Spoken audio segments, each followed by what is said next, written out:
Of CAO against the Secretary of State and Home Department. Mr. McGleenan, Mr. Mulholland, good morning. I just mentioned that there is an anonymity direction in this case. Yes.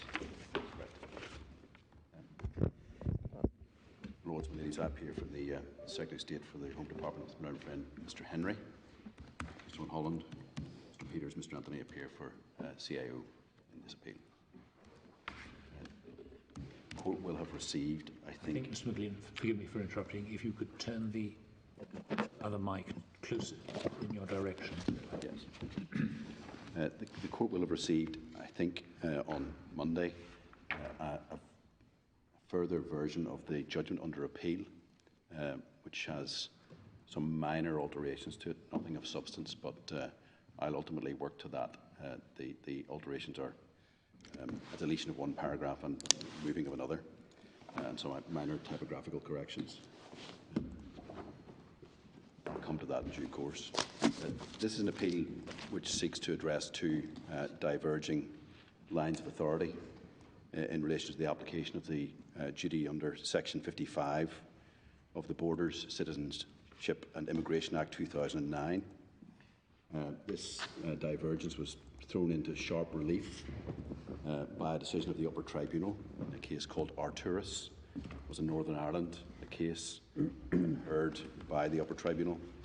Arturis took issue in its decision with a judgment of the Northern Ireland Court of Appeal in a case called JG, and there was clearly an issue in terms of reconciling the different approaches.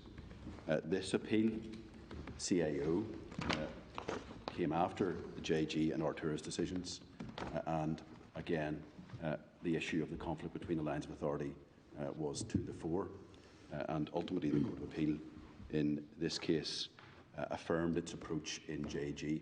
So we continue to have this divergence between these two lines. It's a matter of substance because issues relating to asylum and immigration are not devolved in the United Kingdom. Parliament enacted a statutory scheme which is intended to have uniform application throughout all the UK jurisdictions. However, at present, as Mr. Justice Lane, President of the Upper Tribunal, noted in Arturis, there is a material difference of treatment in respect of Section 55(3) of the 2009 Act, as between, on the one hand, Northern Ireland, and on the other, England and Wales and, he said, Scotland. The Northern Ireland Court of Appeal refused leave to appeal in this case, but in a short reasoned judgment which you have in the papers, recognised there was considerable force in the Section 55 arguments being raised about the divergence, and that a point of general public importance arose. So that's the basis on which the matter comes before this court. In these oral submissions, what I intend to do is address 5 topics. Firstly, to look to the statutory scheme and the related guidance. Secondly, to consider 2 decisions of this court, ZH Tanzania and Zumbas, and 3 of the Court of Appeal in England and Wales, all of which address Section 55, that's AJ India, SS Nigeria and AA Iran. The third topic is to consider the decisions of the Upper Tribunal in 2014 and 2015, and the line of authority in Northern Ireland which developed thereafter. Fourth topic will be to consider the decision of the Scottish Inner House of Session in a case called ZG, and then the Upper Tribunal in Arturis, which is the most recent decision. Then finally, I'll turn to look to the factual background and the analysis in the CAO decision under appeal. And at the end of that, we will make some brief submissions on the potential reconciliation of this conflict between these authorities. So, first topic then is to consider the statutory scheme that's in play in this context.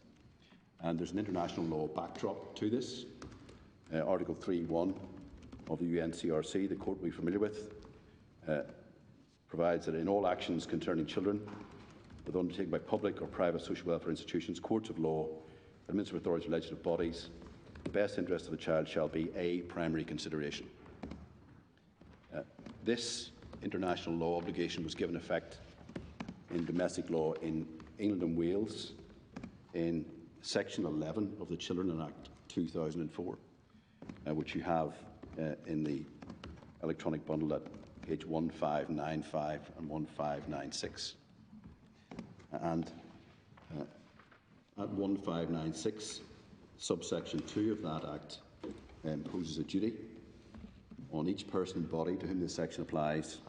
They must make arrangements for ensuring that their functions are discharged having regard to the need to safeguard and promote the welfare of children.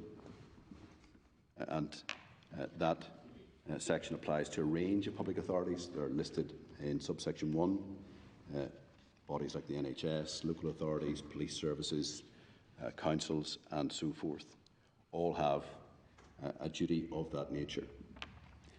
Section 11 of the Children Act 2004 doesn't have a provision in respect of having regard to guidance. But that's limited to England and Wales. It's limited to England and Wales, yes. There is an analogous statutory provision in Northern Ireland in the Safeguarding Board Act 2011. Sorry, I missed what you said. Safeguarding? Safeguarding Board Act Northern Ireland 2011. I don't think it's in the authorities, but it's referenced in the CAO judgment. There's also Article 18 of the Children Order, Yes. which I think is an analogue in relation to provision of services. Yes, that's right. But Article 3, which I think is mentioned in CAO, isn't, Yes. of the Children Order. That's right.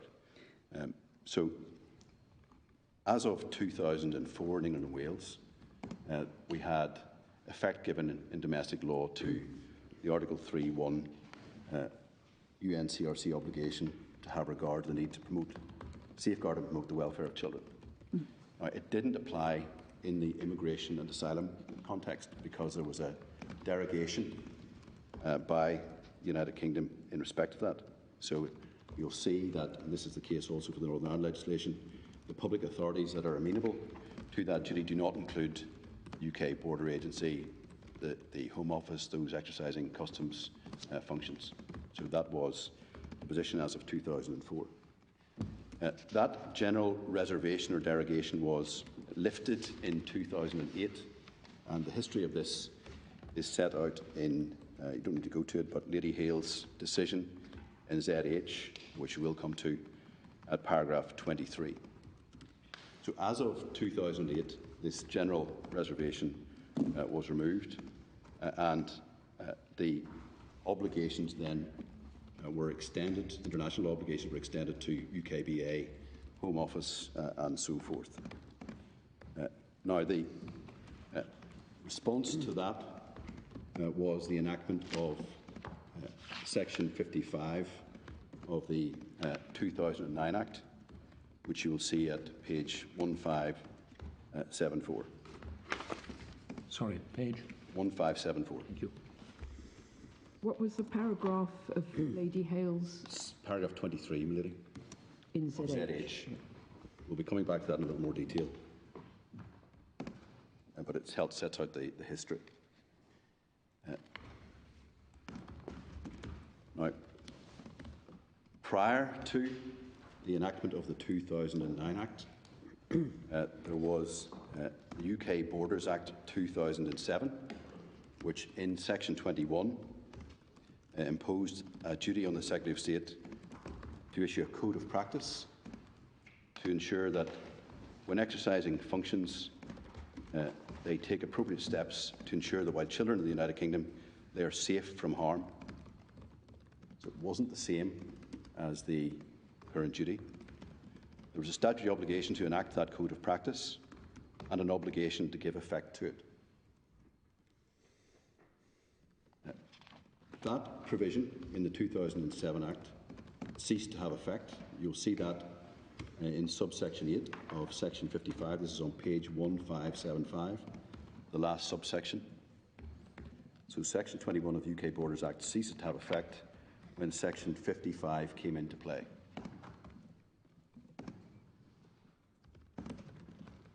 So pausing there,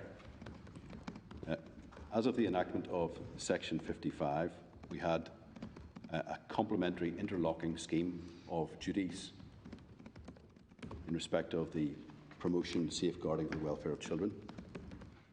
In England and Wales, it was the Section 11 of the 2004 Act and Section 55, which extended it to the UKBA. Section 55 also applied across the United Kingdom into Northern Ireland, but there were complementary obligations there also, as Lady Chief Justice has pointed out. And that's, again, of some interpretive significance, because we have an overall scheme that impacts on public authorities across the board in the United Kingdom, imposing this duty to have regard to the need to safeguard and promote the welfare of children. Section 55, the provision with which we are concerned, applies right across all jurisdictions. And if we look into the text of it, it's important to look to its terms. So it's described as, in the singular, a duty regarding the welfare of children. It's a duty upon the Secretary of State, who must make arrangements for ensuring that in subsection 1A, the functions mentioned in subsection 2 are discharged having regard to the need to safeguard and promote the welfare of children who are in the United Kingdom. Again, this type of obligation to have regard is a fairly common statutory formulation. There are parallels in, for example, the Race Relations Act, 1976, Section 71, parallels in the Equality Act, 2010, Section 149, in the Northern Ireland Act, Section 75. Those similar statutory duties referred in the Race Relations Act, for example, to making arrangements in the same way and to having due regard to the need to prevent discrimination on grounds of race, or have regard to the need to promote equality of opportunity. I flag that because there is a body of jurisprudence, some from this court, and certainly a lot from lower courts, about how those duties are to be interpreted and applied. And that body of jurisprudence establishes a series of principles which we say can be properly transposed and used to assist in the interpretation of the Section 55 duty. And I'll come back to develop that further. So, again, just looking at the text of Section 55(1), I've referred to the obligation to make arrangements and then to have regard to the need to safeguard and promote the welfare of children in the United Kingdom. It's not due regard. Again, that may be of some significance. A number of the equality statutes that I've mentioned use the concept of due regard, and the indication may well be that there's a slightly lower threshold applicable whenever one's looking at a have regard duty. Subsection 2 details the functions. It could be the other way around. One could say have regard is actually a stronger obligation than to have due regard. It's certainly a topic that's been debated. There's been a lot of discussion of what due means in respect of the due regard. And the thrust of the thinking seems to be that requires some sort of contextual analysis of the circumstances of a particular case. Regard may be, I mean, the point's arguable either way, but it may be something less than that. Be cognizant of, make sure you consider, rather than having specific consideration of the circumstances. But it's not critical for our purposes. What I say is useful is the parallel between those due regard or regard duties and other statutory schemes and this one. So Section 55(2) then details the functions, and those are the functions of the Secretary of State in relation to immigration, asylum or nationality, or any function conferred by or by virtue of the acts on an immigration officer, so down to caseworker level. The customs functions are not essentially in play here. And then Section 55(3) has been the subject of much discussion in case law here. refers to a person exercising any of those functions must, in exercising the function, have regard to any guidance given to the person by the Secretary of State for the purpose of subsection 1. Right. It's an interesting feature of this Act that there's no obligation, no statutory obligation to have guidance. Unlike the 2007 Act, Section 21 of which ceased to have effect, which required a mandatory code of practice to be enacted. Here, the matter is left open-ended. So the statute contemplates a situation where there may be no guidance. But where it exists, there is an obligation to have regard to it.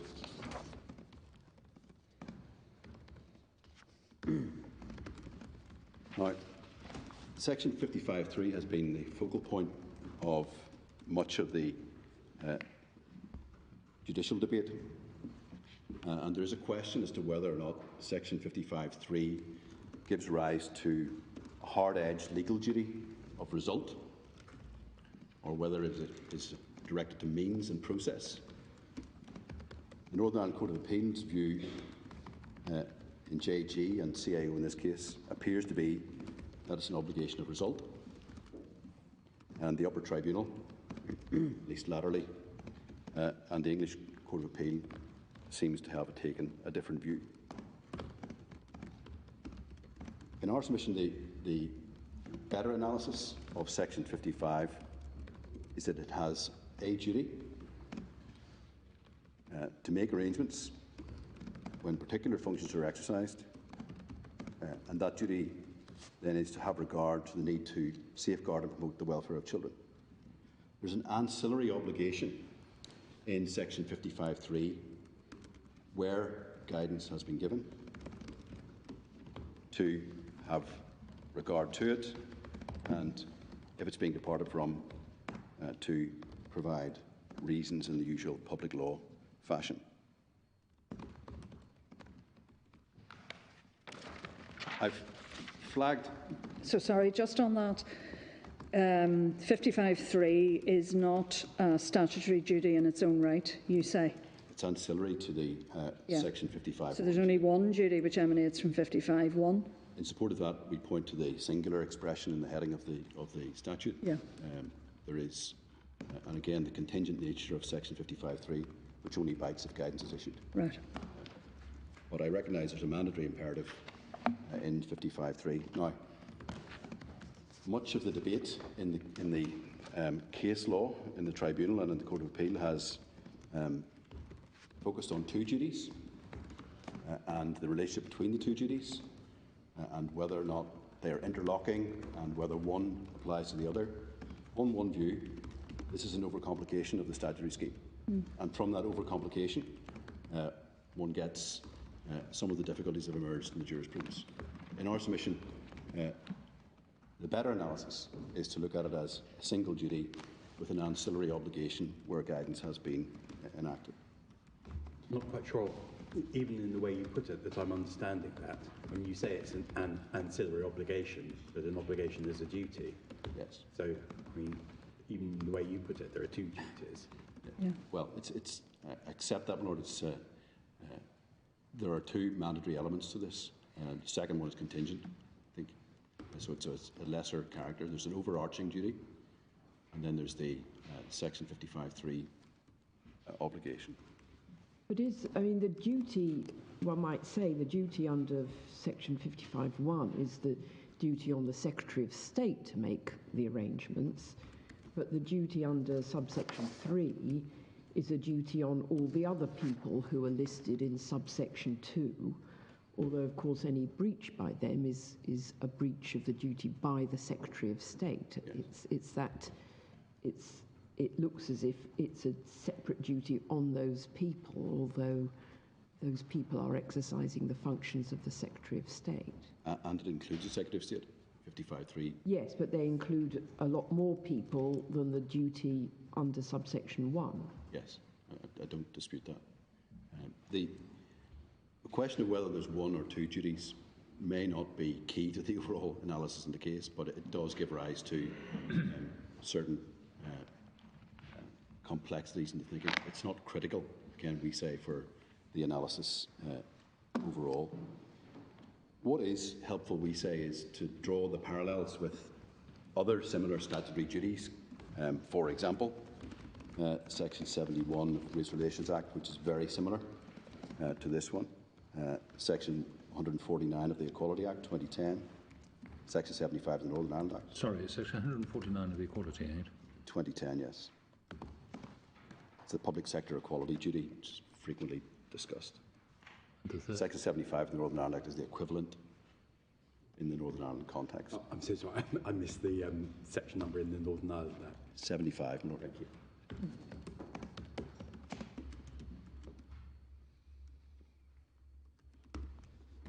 Some headline points on the judicial interpretation of those duties. They're generally regarded as duties of means, not result. The courts have repeatedly found that the statutory duty does not have to be specifically referenced in order for a court to find that it's been discharged. There's jurisprudence from this court on that point. The case of Hotak and Southwark Council. Which duty was that on? That's the 149 Equality Act duty.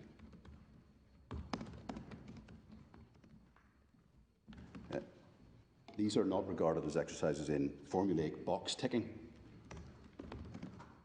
They do not require an elaborate structure of secondary decision making every time a relevant function is discharged.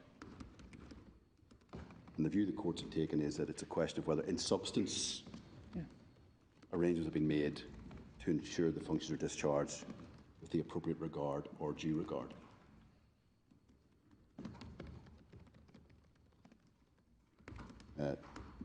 The weight to be given to the duty is a matter for the decision maker. Lord Seales gave a judgment to that effect in a Jewish Rights Watch case in the Court of Appeal in 2018. So those headline points can be, we say, of assistance in analysing the consideration of the Section 55 duty. Just on your HOTAC point, I think that a similar point is made by Lord Doherty in the ZG case. Yes, that's right. So there seems to be, I don't think he references HOTAC, but he takes a similar line. He takes the same line, yes. And it's also referenced obliquely, I think, in AJ India, where I think Lord Justice Laws draws a parallel with Section 71 of the Race Relations Act. So there is a proper juridical basis to read across consistently. Sorry, which was Lord Justice Law's case? That's in AJ India. I'm going to come to that. It's a 2011 Court of Appeal decision. Thank you. So we say, analytically, there's much to be gained from how courts have examined these duties, similar duties in other contexts.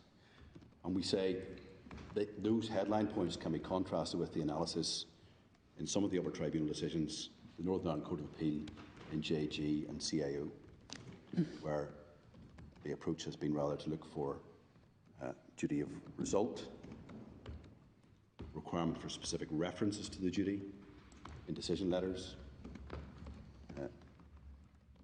evidence that there's been an acknowledgement of the guidance, what it means, and a focus on the technical procedure rather than the substance. Again, that may become clearer as I look at some of the decisions. The guidance in this case was promulgated in November 2009, and you have it at page 1529.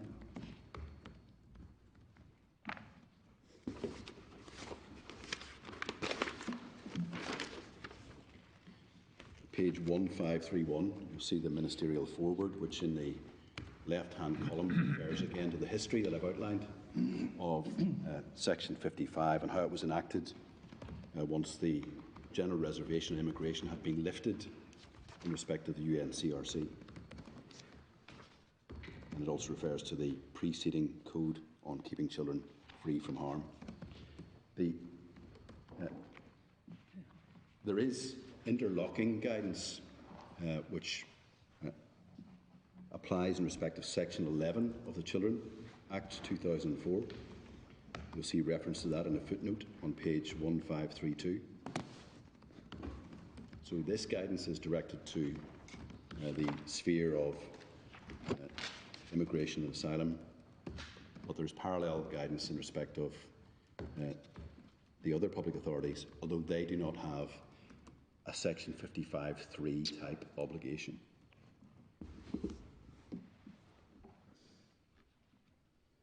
Paragraph 2 sets out the nature of the duty, again to make arrangements for ensuring immigration, asylum and customs functions discharged in such a way.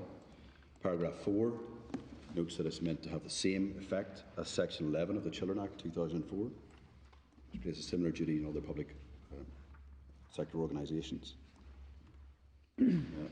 Paragraph 5 sets out the role of the guidance and refers to the two parts, Part 1 and Part 2. You'll see at paragraph 6 in bold a reference to 55(3) and 55(5), which it said means those engaged in these functions must take this into account, and if they decide to depart from it, have clear reasons for doing so. Orthodox public law statement. Part 1 then begins at page 1534 and deals with the understanding of the duty to make arrangements. You'll see at paragraph 1.2 it notes that these are non-devolved functions. They apply across the United Kingdom, unlike the bodies in the 2004 Act. 1.3 doesn't give any new functions, but it requires existing functions to be carried out in a way that has regard to this obligation. Paragraph 1.6 identifies the circumstances in which the duty is likely to be engaged. Examples are when the immigration authorities encounter children in the discharge of their functions,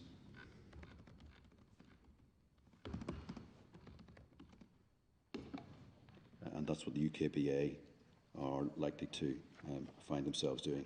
Broadly speaking, this guidance is engaged when UKBA officials or immigration officials encounter children at a port of entry or as part of some operational enforcement exercise, or at the point of removal decisions, so deportation decisions or other removal decisions. Those are the two ends of the spectrum where these officials will be engaging with this type of guidance. Again, that contextual point is of some importance because in between those 2 points, there will be multiple other public authorities involved with a child who has an uncertain immigration status, and that's where Section 11 of the 2004 Act, the complementary aspect, comes into play. So there's a focus at the entry point and a focus at the point of removal. Well, is it not a bit wider than that in terms of how you evidence gather in relation to family? Yes. As well? I mean, I think you'll find within the guidance, and you can, I think, address us on this, but there is reference to how you take into account the, I think it says, wishes and feelings or views of children as well.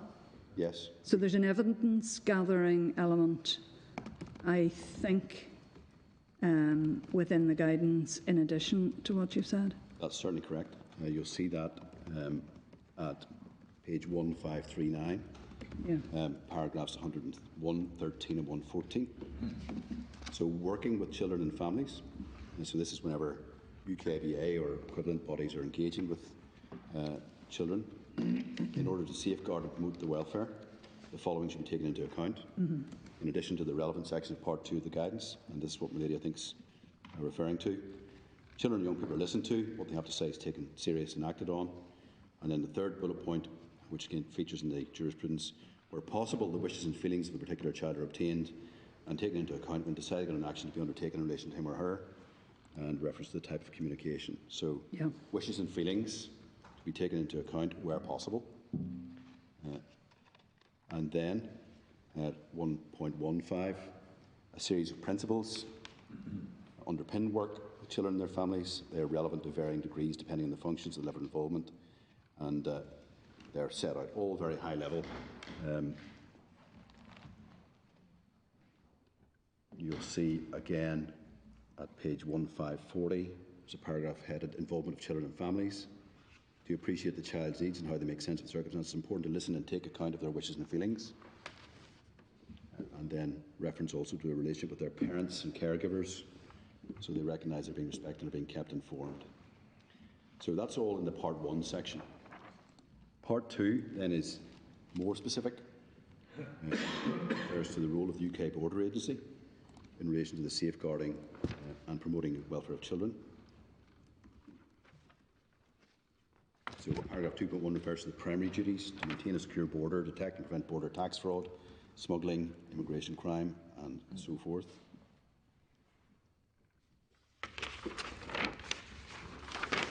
You'll see at 2.4 the main contributions to safeguarding and promoting the welfare of children by the UKBA refers to good treatment, good interactions throughout the immigration and customs process, applying laws and policies to prevent the exploitation of children through the following: facilitate legal entry and trafficking, detecting at the border any material linked to child exploitation through pornography, and then there are other points that are flagged there.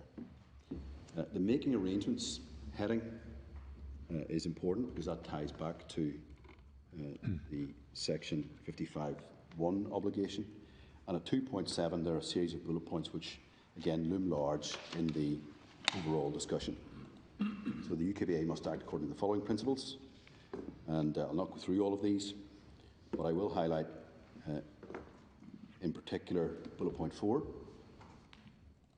which has been the genesis of much of the controversy. So children should be consulted and the wishes and feelings of children taken into account wherever practicable when decisions affecting them are made, even though it will not always be possible to reach decisions which the child will agree. And the last sentence, important: in instances where parents and carers are present, they will have primary responsibility for the children's concerns. And then paragraph 2.8 gives further guidance on the approach to be taken when speaking to a child or dealing with a child involving their welfare. So I flag 2.7 in the fourth bullet point because that is the foundation on which quite a lot of the upper tribunal jurisprudence is built. And you will see, in particular, it's the first sentence that's relied upon, and the last sentence has been eclipsed somewhat in the consideration. And one of the points that's made in the CAO case and others is that in many of the scenarios that emerge in front of the UKBA and immigration officials, there will be a parent advocating for the child's interests. Indeed, that's a feature of this case, which is about a concern about at that time, 12-year-old girl being returned to Nigeria at risk of, it was said, female genital mutilation. And the mother was advocating on her behalf. So, again, the bullet point requires close analysis. An obligation of consultation on wishes and feelings where practicable, tempered with the last sentence, which makes the sensible point that where parents and carers are present, they'll have primary responsibility for the children's concerns. And many of these cases will be cases where the children are not unaccompanied, parents are in situ. It's an issue about deportation or removal, and the family unit as a whole is under consideration. And you'll see that as we look at the authorities. So that's the guidance. But that fourth bullet point, from what you've shown us, is unusual in expressing it as a sort of an active thing to do rather than just listening to what the child says. That's the reference that suggests that there should be some proactive involvement with the child. And it should be consulted, yes. Again, subject to caveat and practicability and subject to the later consideration of parental involvement. So now, what we will say is some of the decisions of the Upper Tribunal and the Northern Ireland courts have elevated that to a much more binary, formulaic obligation. So where consultation cannot be evidenced, the conclusion is reached repeatedly that Section 55(3) has been breached, and that has consequences in terms of remittal and quashing of decisions. And that's at the heart of the debate in these cases. You can see practicability bites, for instance, whenever you're dealing with an infant. Yep. But when you get to an older child who can articulate views, is there not something to be said for direct application of this? Because I think if you look at ZH and Zimbas, it talks about the fact that views may not coincide between adults and children, and the importance of at least listening to views. That may or may not be this case, but I'm just saying in the general. Practicability, it seems to me, is obviously fact-specific, but I just wonder what you say when you get to this area of a child who may have an age and maturity to have a view. Well, if it's an unaccompanied minor and there's no parent available, then it would be fairly obvious that there should be engagement with that child in order to reach an understanding of what the issues are. Yeah.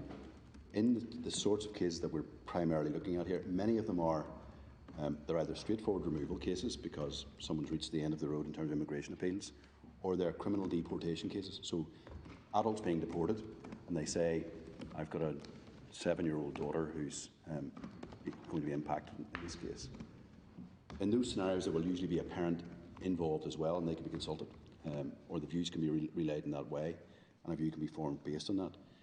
The scenario where there's an entirely unaccompanied minor or someone who's encountered in an enforcement exercise, yes, obviously you engage with them, understand their wishes and feelings, may not be dispositive of anything, but you engage with it. But that tends not to be the type of case that's given rise to the controversy.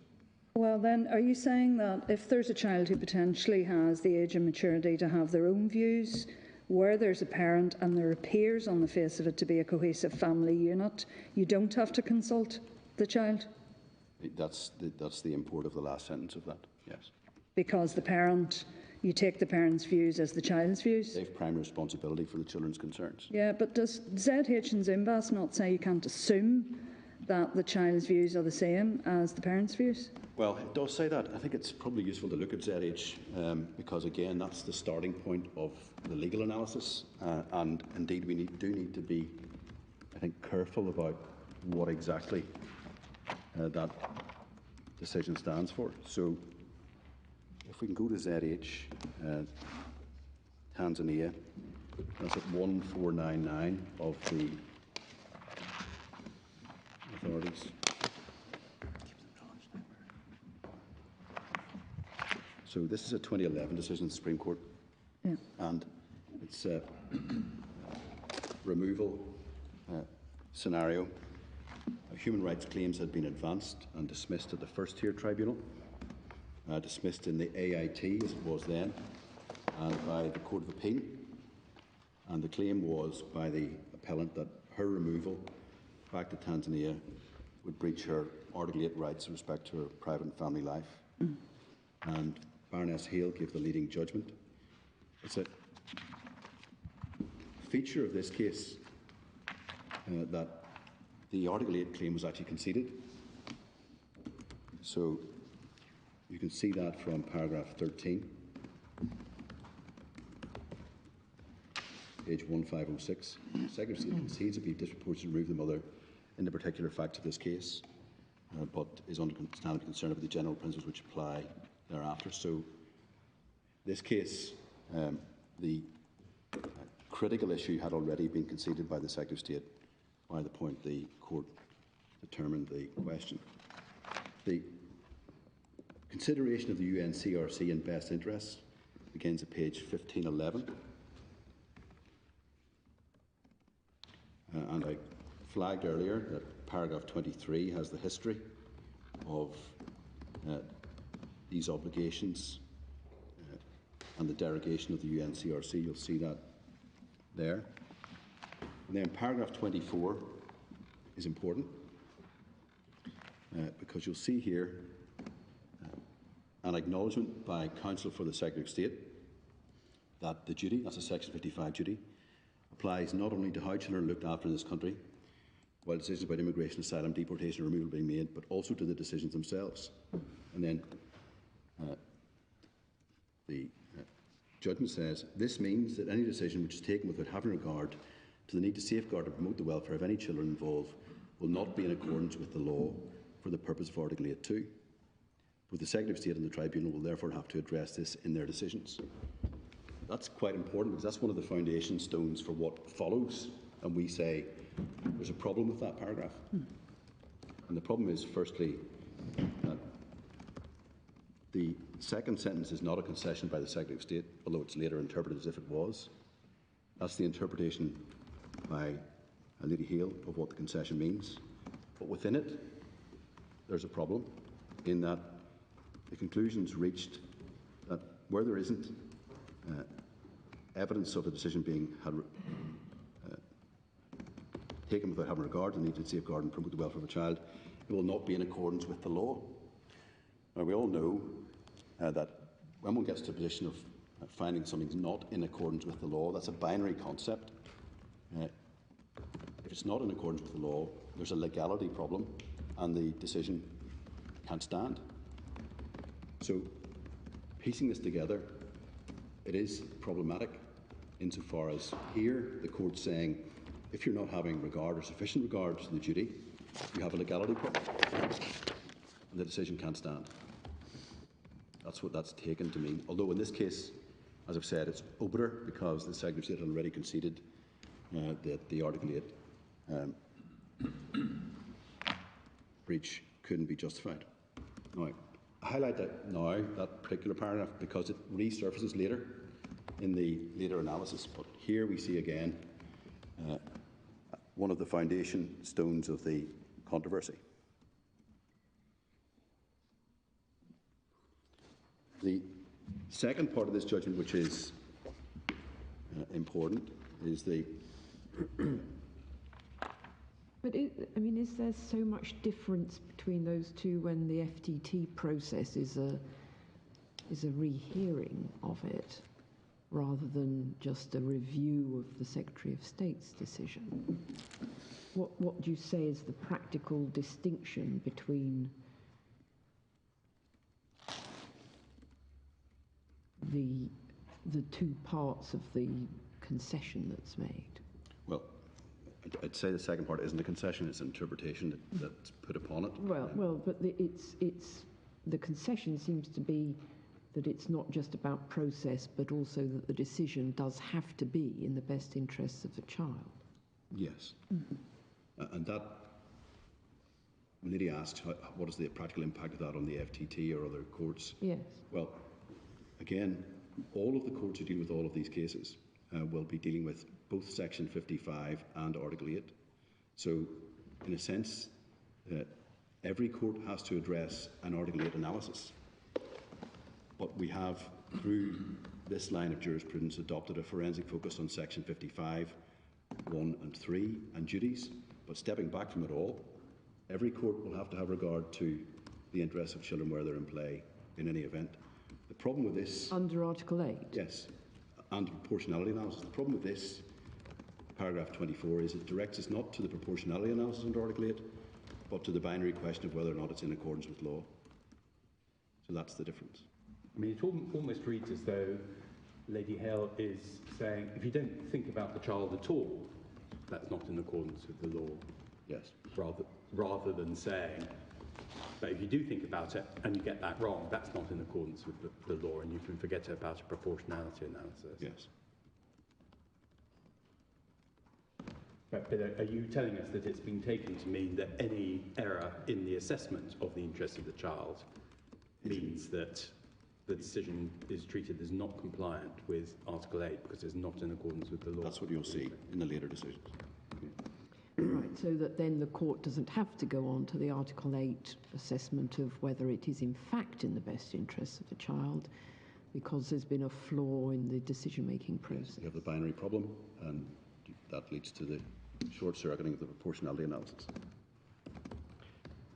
The second element of the judgment, which again, not critical for our purposes, but there's a debate that emerges about the use of the term a primary consideration or the primary consideration, and that's examined by Lady Hale, paragraphs 25 and onwards, and drawing on some Australian jurisprudence, the view is reached that yes, there's a difficulty with the concept of a primary rather than the primary obligation, but that can be reconciled, as it's said in paragraph 26, it's on page 1513, by adopting primacy, in the sense that the best interests of children should be considered first, and that's said to be the correct approach in this country as well as in Australia. And again, that's another feature of the jurisprudence that follows thereafter. You'll see that in paragraph 33 then on page 1515, drawing it together, applying the principles, making the proportionality assessment under Article 8, the best interest of the child must be a primary consideration. This means it must be considered first. It can, of course, be outweighed by the cumulative effect of other considerations, and that sets out what those considerations are. So here, Lady Hale is back to a proportionality analysis. Yes.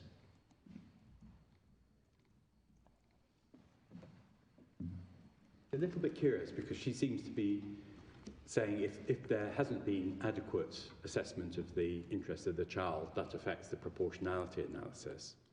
Whereas if it really were the case that by failing to consider the best interest of the child sufficiently, there was a breach of Section 55, you think that it would be felt to be in accordance with the law.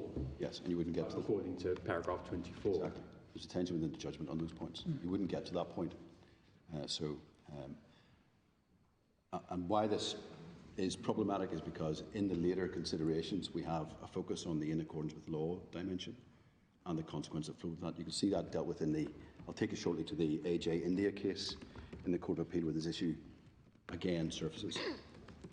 And before I do that, just finishing on ZH, there is a heading, consulting the children, page 1515, just above paragraph 34, or below 34.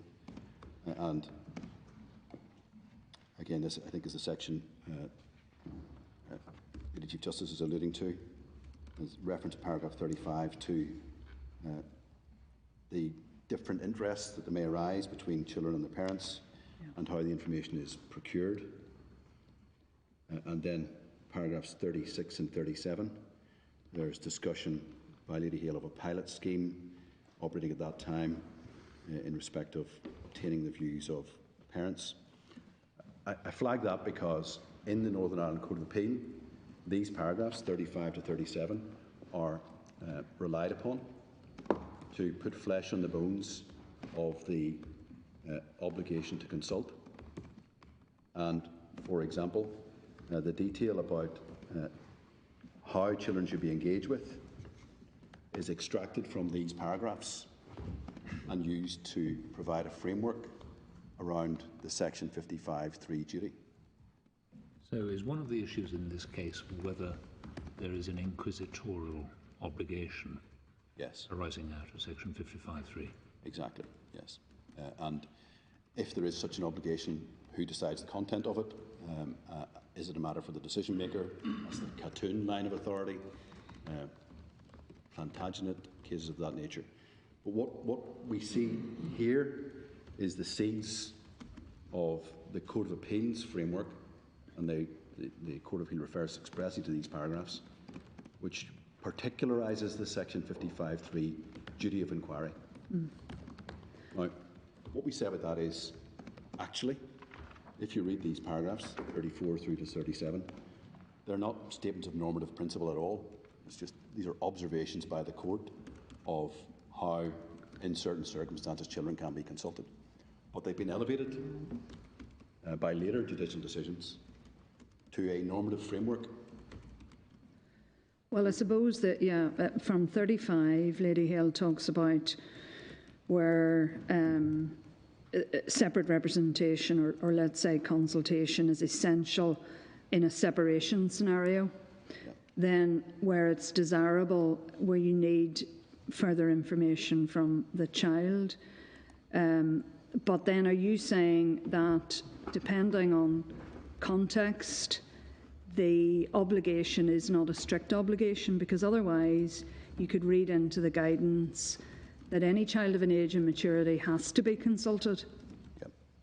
So it's contextual, really? Yes, and again, actually that's not inconsistent with what Lady Hale's quoting here in the AF decision, or she's quoting her own decision in EM Lebanon. Yeah. That's the indented paragraph at the top of page 1516.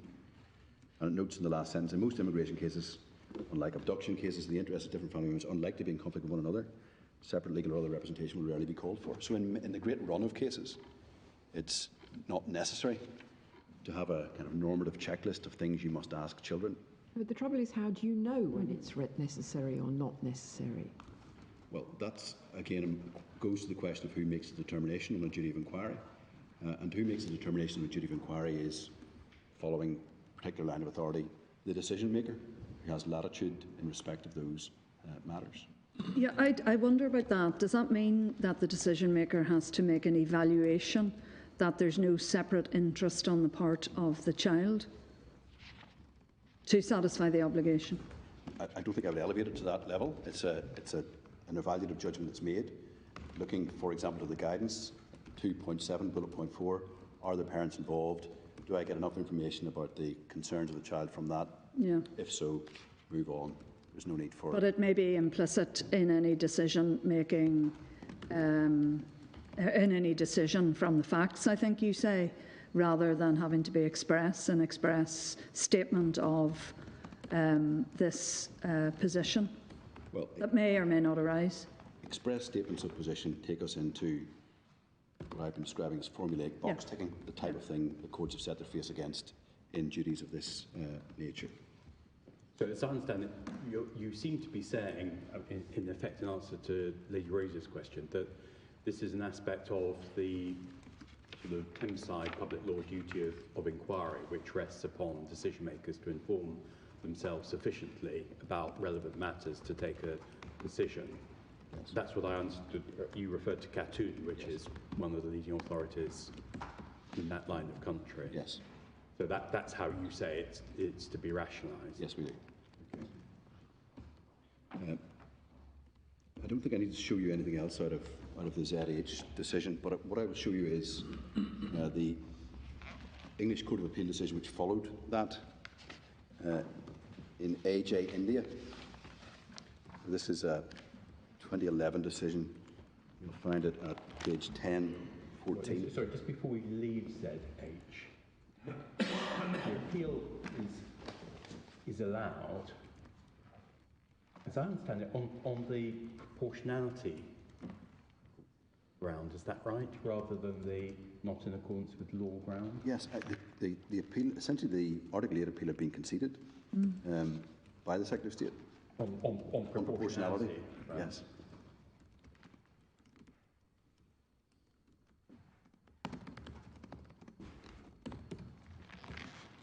Yes, all right. Sorry. AJ India is a Court of Appeal decision 2011. You'll find it at 1014.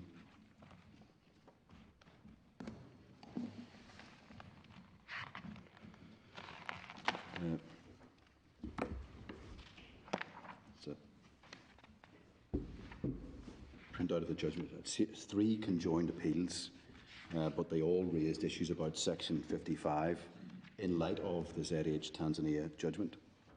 And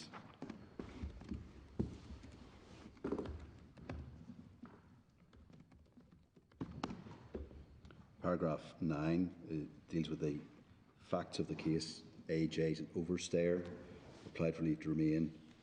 That was refused. and challenged it on the basis of a Section 55 breach. That gives rise to the legal point in the case. So the key arguments are summarised in paragraph 19. You'll see this at page 1022. So this is an appeal under Section 84(1) of the 2002 Act on the ground the decision is not in accordance with law. So linking back to para 24 of ZH.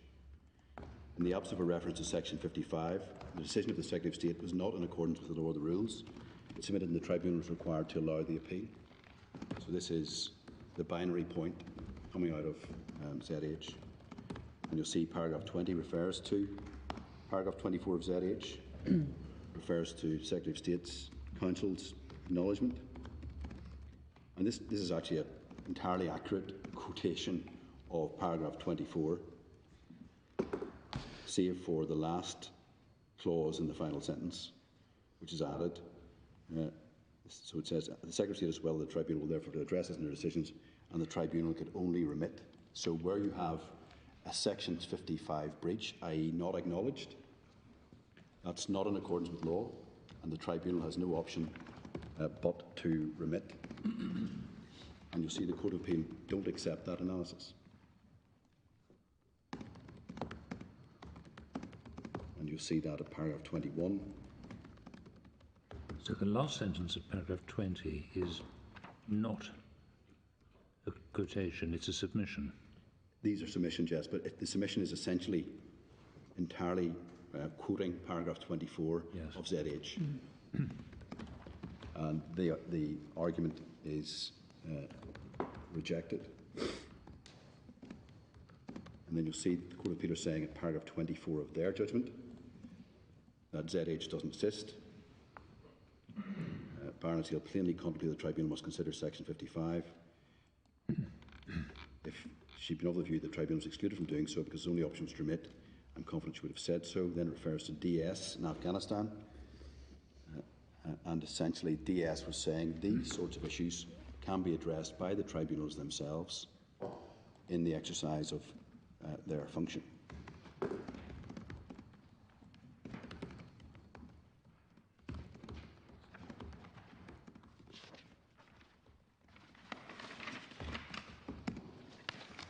You'll see at paragraph 25, again, the argument's made that attempts should be made to consult children.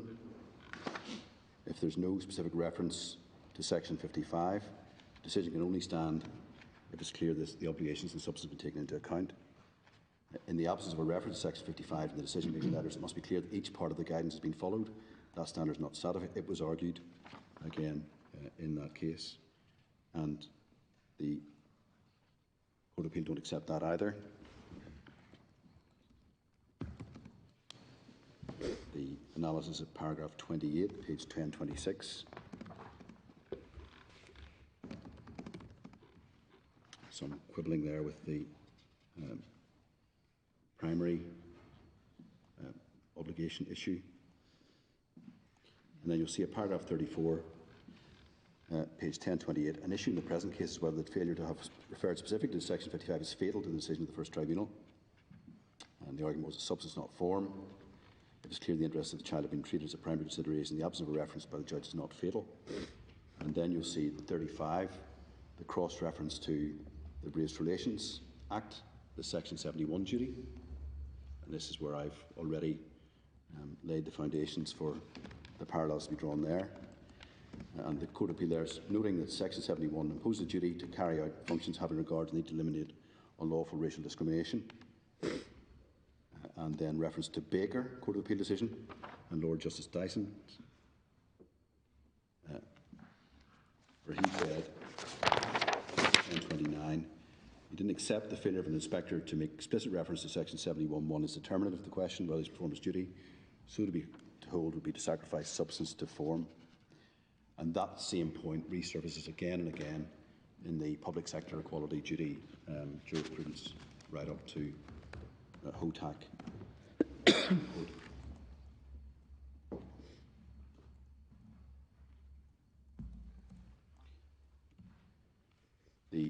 But is that Is the distinction that Lord Justice Dyson was referring to, is that looking at whether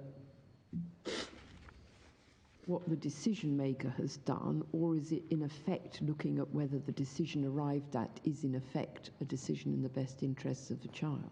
That's looking, I think, at what the decision maker has done and what they have recorded and acknowledged. So it's open to the decision maker. You say to, by affidavit evidence, whatever, say, I know I didn't mention it in my decision, but actually I did take into account the best interests of the child. Yeah, I think if we're looking at public sector equality as a parallel, the judicial thinking is mature to the point now where it's not necessary to refer to the duty.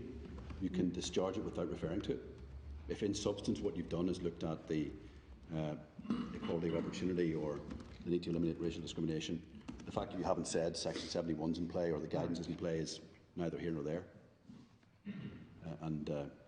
That's HOTAC and the Supreme Court and other authorities. But you'll see that where we've got to in these cases, the Section 55 case is a preoccupation with form, a preoccupation with whether things are recorded and stated, rather than stepping back and looking at it more holistically to see whether or not, in fact, the best interests have been considered. And referring to the duty wouldn't be enough in itself anyway, would it? No, it wouldn't. I mean, that's lip service to it. You could write the number down in the section, but if you hadn't actually done anything, you wouldn't have got there anyway. And the Court of Appealing had got that point in paragraph 38 of the judgment. This is back in 2011 at the start of all of this debate. Essentially what they're saying is Section 55 brings in Article 3 of the UNCRC. So you're reading from paragraph? Paragraph 38, Lord, this is page 1030. Yep. But we always had to do these things anyway because Article 8 was always in play. Whenever a court or other public authority was dealing with these sorts of issues, Section 6 of the Human Rights Act required them to have regard to the best interests of children in an Article 8 proportionality assessment anyway.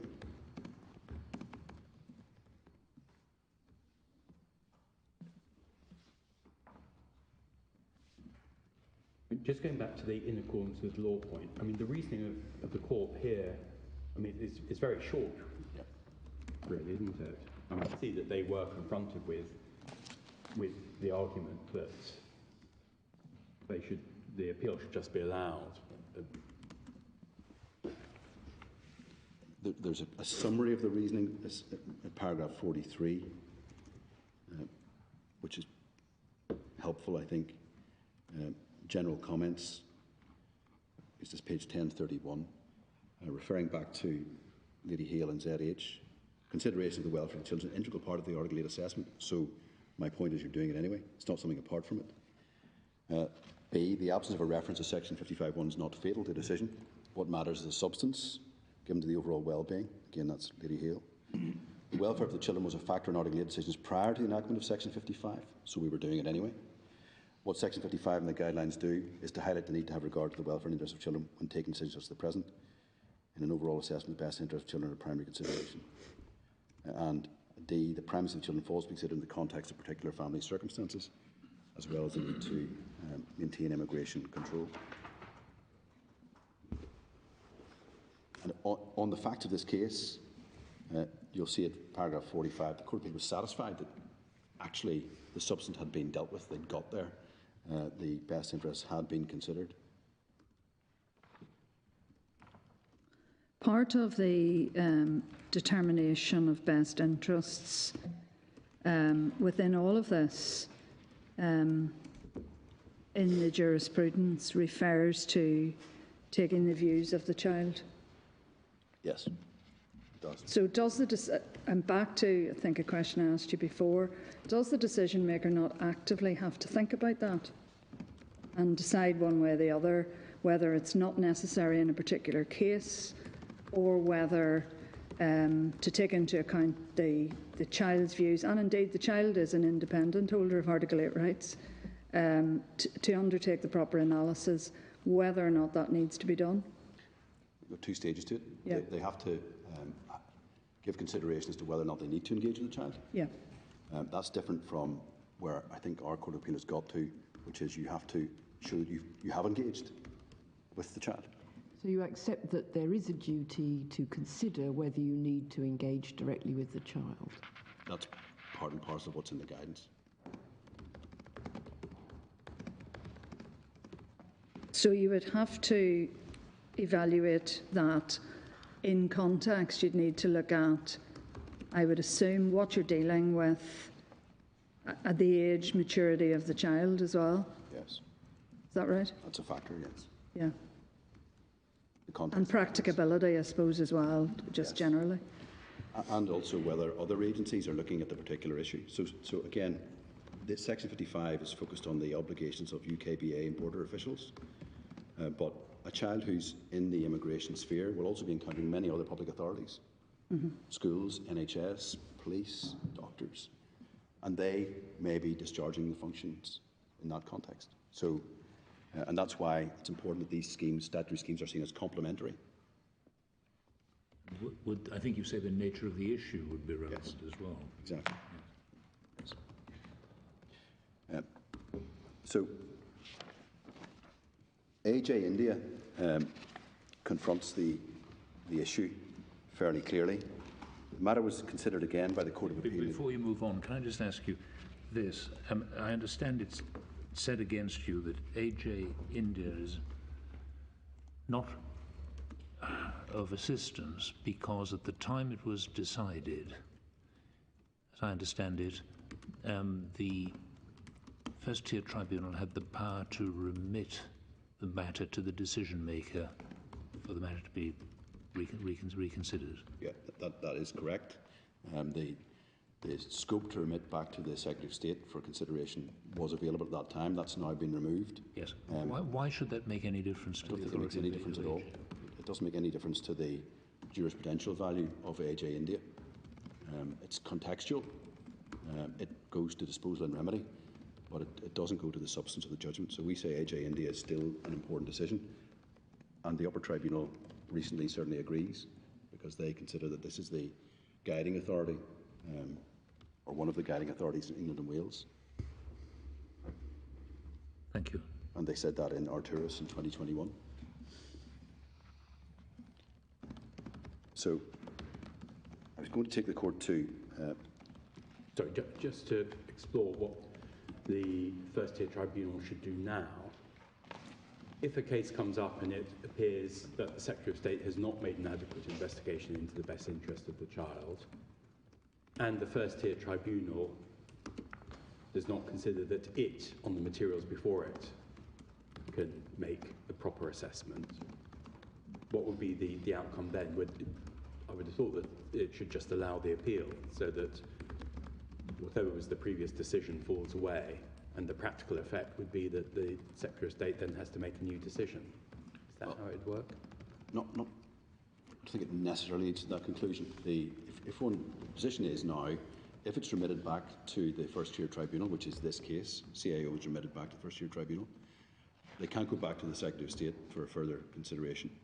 The tribunal has, within its own rules, very extensive case management powers to seek further information from parties to the appeal and non-parties. So the FTT has an inquisitorial function within its own rules, so it can make inquiry. Okay. So I think you're saying that the FTT ought not to find itself in the position that I was putting to you, exactly. That it can't make a decision.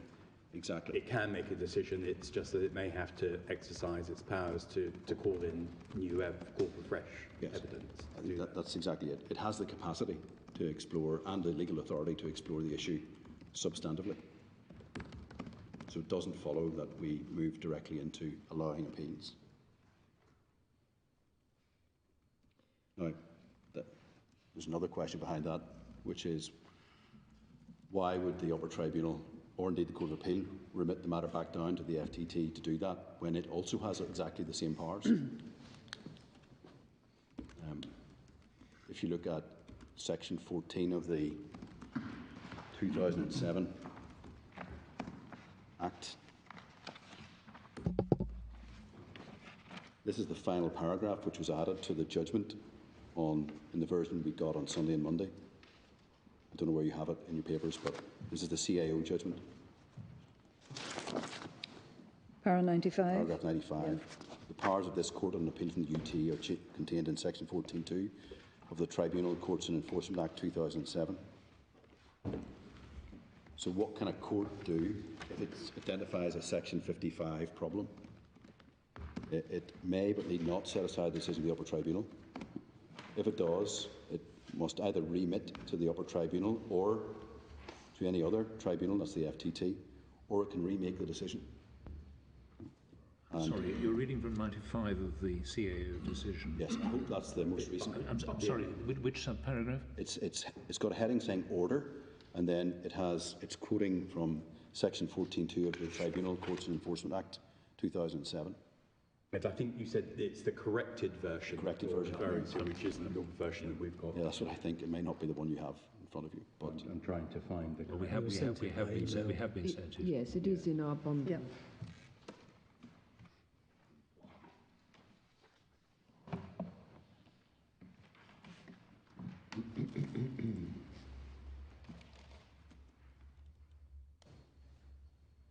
so Right, so this is saying that if they set aside the decision of the upper tribunal, it can't go back to the Secretary of State. It has to go back within the tribunal exactly. service. It stays in the tribunal system. It either stays with the Court of Appeal, Yeah. or with the upper tribunal, or with the FTT, all of which have capacity. And what was the reasoning why that was brought in? What was the mischief that was aimed at? Well, I think it's a general narrowing of appeal functions to take a tier out of the process. So rather than taking it right back down to Secretary of State again and starting another potential chain, the bottom tier was taken out. So it stays in the bottom tier being the Secretary of State. Exactly, yes. But what it means, in a sense, is, and it is important for the overall analysis, the Court of Appeal, in this case, when faced with a concern about Section 55(3), best interest of the child, it can make a decision for itself as well. So in the section, Article 8, Section 6.1 consideration, the Court of Appeal can do it, the upper tribunal can do it, the FTT can do it. You said a moment ago that the first tier tribunal has an inquisitorial function under its rules of procedure. Yes, it does. I understood you to say that the effect of Section 14.2 and following is that the Court of Appeal has the same powers.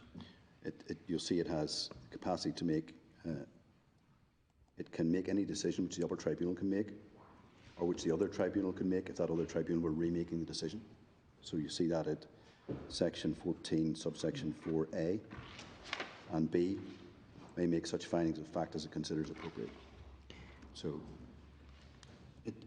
what this amounts to essentially is, if we get into a problem with SPS, so consideration of that at an appellate level in the system now, the court that identifies the problem can make a substantive determination on the issue. It doesn't necessarily allow appeals, send them back down or remit them. It can grapple with the issue itself. So you accept that both the Court of Appeal and the tribunals, first tier tribunal and the upper tier tribunal, have inquisitorial powers. And is the real issue then the extent to which they should be exercised? Yes. And what has been happening is that previously, certainly, we were having cases remitted back down for further consideration, either to the Secretary of State when he still was in a position to do so, or to the lower tiers, and a cycle of remittals and appeals continues. And one of the mischiefs out of all of this, we say, is that that's unnecessary, because the courts themselves who identify the problem, if there is a problem, on Section 55(3 can address it. And that's... But I mean, if let's say the Court of Appeal identifies a problem in terms of inadequacy of investigation of a particular matter, I mean, it then may make sense in terms of just distribution of business between Court of Appeal and first tier tribunal, that if it's going to involve a lot more primary investigation of facts, that you send it back down to a tribunal which both has the time and greater experience of doing that. even though it may set off, as you say, a cycle of appeals later on, if in terms of overall distribution of business within the court system, it may make more sense for it to go back to the first-tier tribunal in some cases. Fully accept that. Court of Appeal might say it's not the sort of thing we should be putting our resource into. This can go back down for inquisition elsewhere. But do we then get into, sorry, if you've, yeah, do we then get into the problem that the Court of Appeal identified, which is what happens to everything, to the facts? Is every tribunal then looking at the facts as they appear at that time, so that one takes into account developments that have occurred over the period when the judicial process has been ongoing? Everybody has to look at it and take the decision as at the time they are taking that decision, rather than looking at the evidence that was before the tribunal at the earlier time. Is that, I think how does that work? That's how it should work. I think because the FTT is meant to be an extension of the original decision-making process, so it will be looking at the scenario as it is now. And that is the case also when it's remitted to it under Yes. this power. It's then, suppose something happens in the 6 month it takes for it to come on in the FTT again, the FTT takes that into account. Yes, that makes sense. And for example, a case like this, which has languished for a number of years now, the children are now much older, may not even be children, and those factors have to be taken into account in the process. But if they're not children, I mean, then where do you get to? Well, then the different set of considerations apply, and if depends what the issue is. The issue will be, sometimes it'll be deportation of someone who's got a conviction. They'll be relying on the fact they've got a 16-year-old daughter who's now 21. They can still make argument about Article 8 and family relationship, but they just don't have the child dimension to that, so factors change. But take for example, this case, or a case where FGM is an issue. It may be that both the parents are supportive of that practice, and so it's not raised as an issue before the tribunal or even the Court of Appeal. Then, for some reason, the case gets remitted, at which point the daughter realises that if she goes back, there is that danger that both her parents will require her to go through that procedure, and then she raises the objection, and she's still a child. That is then something that tribunal will have to take into account, looking at it afresh, even though it's not something that's been raised so far. Is that how it works? That again should be orthodox practice, in as far as the FTT is meant to be an extension of the overall immigration decision-making process. They look at the facts as they find them at the time. The problem that's emerged, certainly in the Northern Ireland cases, you'll see is that quite a number of the judicial review applications have been scenarios where, in substance, the best interests of the children have been considered, actually considered, but there hasn't been a direct reference to the guidance. So Section 55.3 is not mentioned, or paragraph 2.7 is not mentioned, or there hasn't been an interview with the child. And the judges have said, well, I can see that in substance has been addressed, but the procedural elements have not.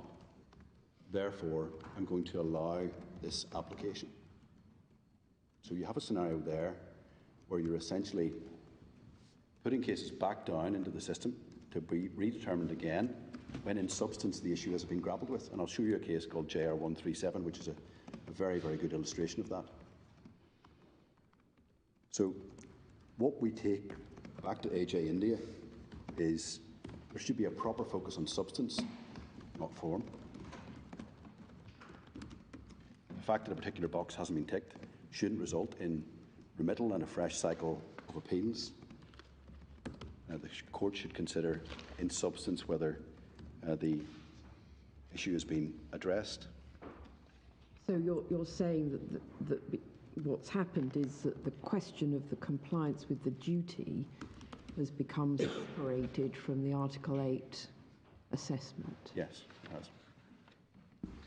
And the question of compliance with the duty has become totemic, and has been non-compliance has been dispositive of many cases. I'll show you that presently.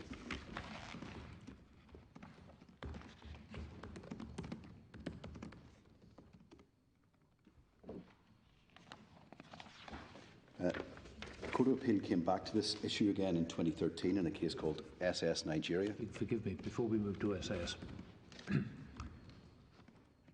I'm having difficulty in understanding what precisely is the difference between the parties insofar as the issue of procedural steps is concerned.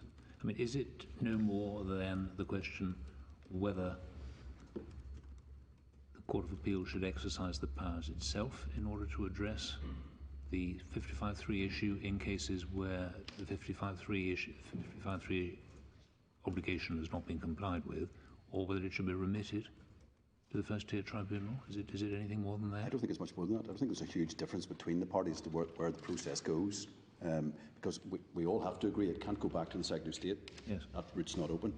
It stays inside the court tribunal system at one of 3 tiers.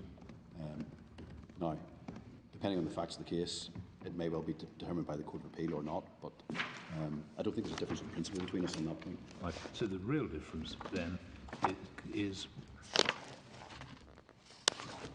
whether it is sufficient to address the substance of the 55.3 issue without actually referring to it. Yes. And that can be done at any point by the original decision maker or within the progress of the case on appeal through the tribunal system. Yes. There's a difference between us on the content of what Section 55.3 requires, and then there's a difference about when and how it's addressed, and the content I'll come to.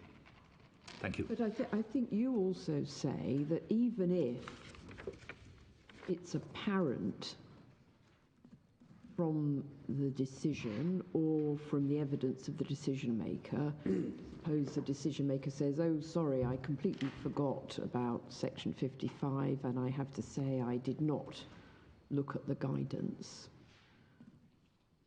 You say that that should not be determinative of the appeal because the FTT can repair that, whereas the thrust of the Court of Appeal's judgment is the only way we're going to actually encourage the Secretary of State and the people performing these functions actually to take this duty seriously is to send those things back to the FTT. I mean, that seems to me...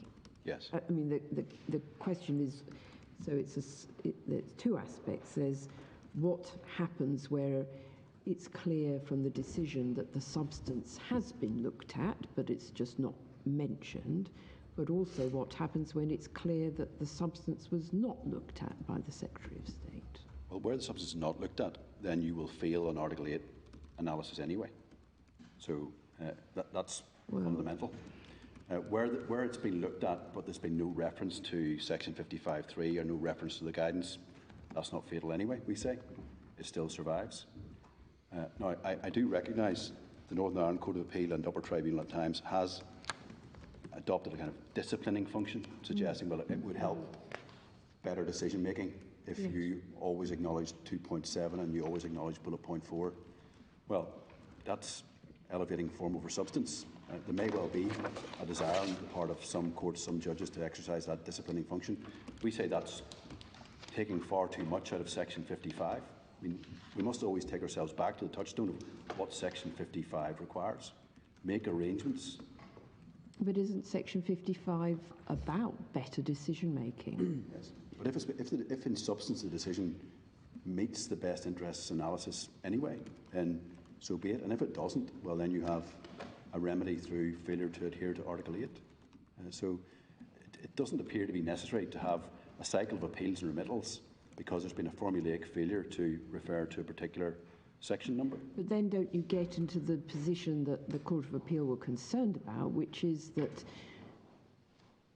then the duty doesn't actually have to be complied with by the Secretary of State. Most cases won't be appealed, so you'll never know that the decision actually was wrong because there had not been adequate investigation of the rights of the child, and if on the occasion where there is an appeal, it can all be put right, then there's no incentive on the Secretary of State to comply with the statutory duty that's been imposed. Well, I'll acknowledge that the Court of Appeal and the Upper Tribunal have repeatedly said that they have not seen examples of Section 55(3) and the specific part of the guidance being referred to. That's what they say. It doesn't follow from that across the sweep of cases that the Secretary of State is dealing with, that in substance the duty is not being discharged. It doesn't follow. And we say again, to engage in this disciplining function through the courts in order to achieve that outcome is not aligned with the nature of the statutory duty. We could say the same about race relations. We could say the same about public sector equality. It's not the role of the court as a disciplining function by requiring formulaic box ticking. It is the role of the court to look at a decision in substance and say, has Article 8 been discharged correctly? But then what does the Section 55 duty add to the Article 8? It may not add a great deal. It may not add a great deal. Arising from my lady's question, then, in circumstances where the original decision maker, the Secretary of State, has not addressed the Section 55(3) guidance, you say that that can be cured by it being addressed within the tribunal system on an appeal. Yes. And that's another point of difference between you, I think, and the respondent. Yes. Yes. Thank you. It's also worth just noting that because the appeal in the first-tier tribunal is a de novo appeal, so it's going into everything afresh, the parties won't have an examination precisely of what the Secretary of State did or didn't do, by contrast with a judicial review. So if everything was done by way of judicial review and it was said the Secretary of State has failed to have regard to the duty under Section 55(3), one would expect then affidavits coming in from the relevant decision maker saying, I did in fact, or I did in substance, and then you would have that issue examined. But when you're in the FDT, it's a de novo hearing. No one is bothered by that because it's not relevant to what the FDT is going to have to decide, because it's looking at everything afresh. So actually, it's probably a little bit dangerous just to say the Secretary of State is not referring to the section, to the guidance under the Section 55(3) duty.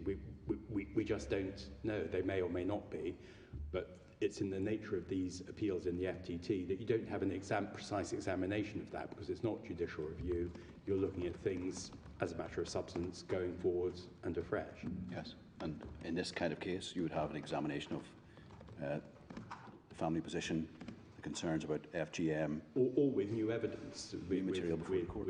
with the mother giving her evidence and so on. Exactly. So the substance is addressed through that approach. Been trying to get to SS Nigeria.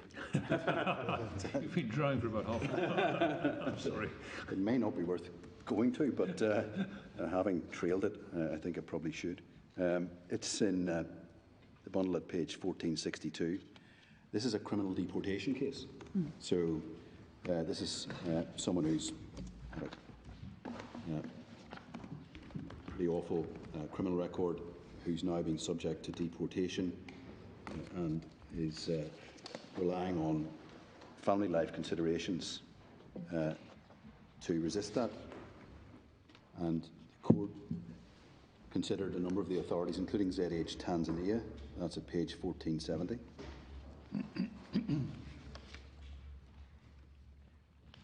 And a High Court decision in a case called Tinazare, which is dealt with at page 1473. And this is another touchstone point for the analysis. You'll see this is at paragraph 22 on page 1473. I won't read out the detail of this, but it drew upon ZH Tanzania, drew upon Baroness Hale's analysis, and you'll see the judge in that case referred to the statutory guidance issued under Section 55. This is the top of page 1474, and held that in considering what should be taken into account, it is clearly relevant to have regard to the matters specified in the statutory checklist provided for by Section 1 of the Children Act 1989, and then set out the contents of the checklist, and then set out what specifically should be taken into account. So again, putting flesh on the bones of the Section 55 duty by reference to a checklist in a different statute, the Children Act, and quashing the decision for failure to adhere to that. So that approach in Tenisere is a subject of further consideration by the Court of Appeal as to whether or not that's the correct analysis or not, and you'll see that dealt with at paragraph 33 through to 35. This is page 1477. So picking it up at the top of 1478. This court, the Court of Appeal here, are looking at the same guidance that we're looking at, and noting that much of it is with great respect cast in relatively general terms, refers specifically to paragraph 1.16 and 2.7, which is the provision that's of interest here, and then records the proposition that's being advanced.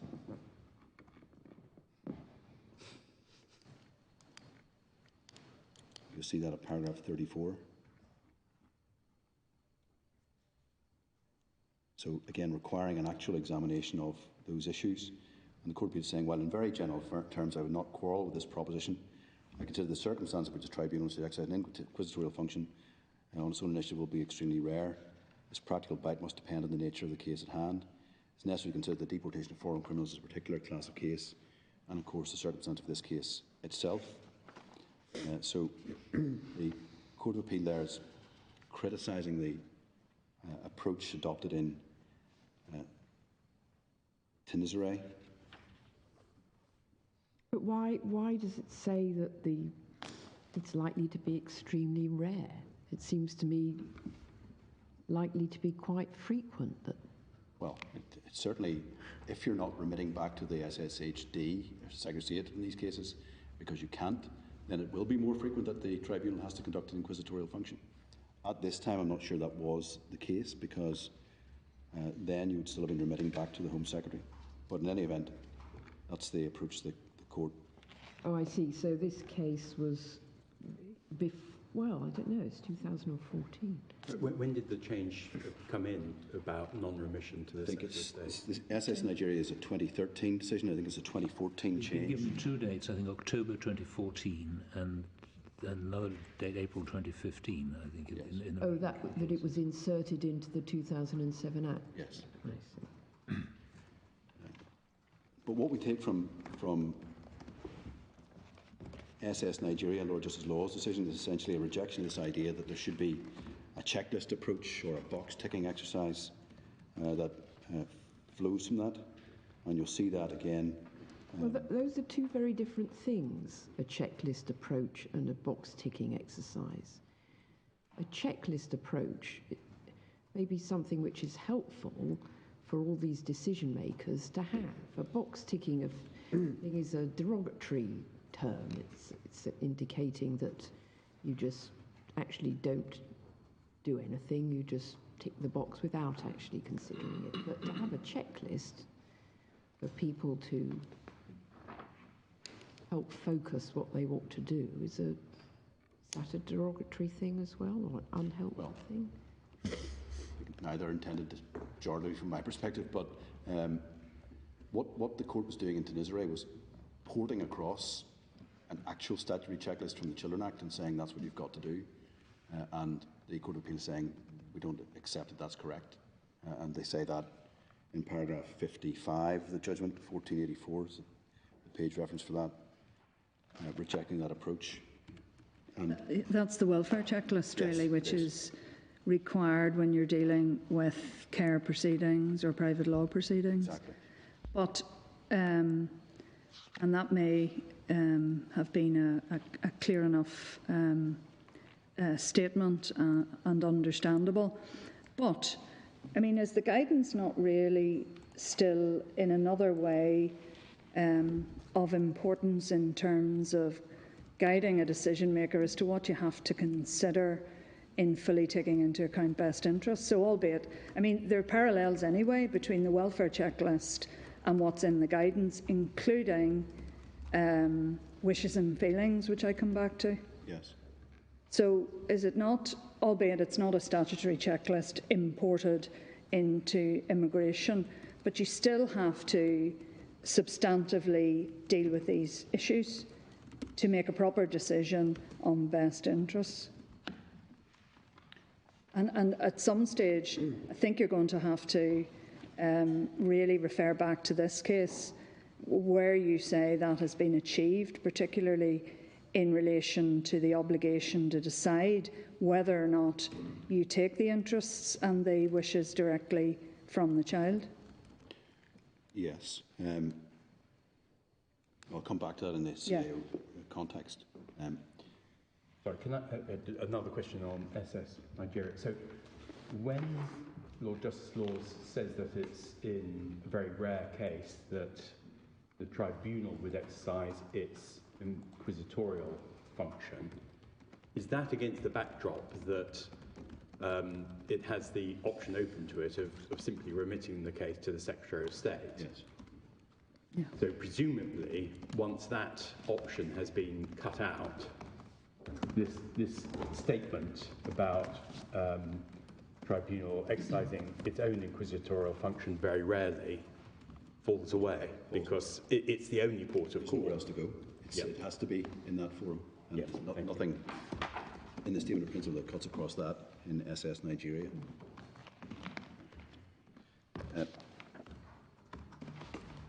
I want to move then to the other Supreme Court authority that's relied upon in the analysis, and that's the Zumbas decision. And this is a 2013 decision of the Supreme Court. You'll find it at page 1519.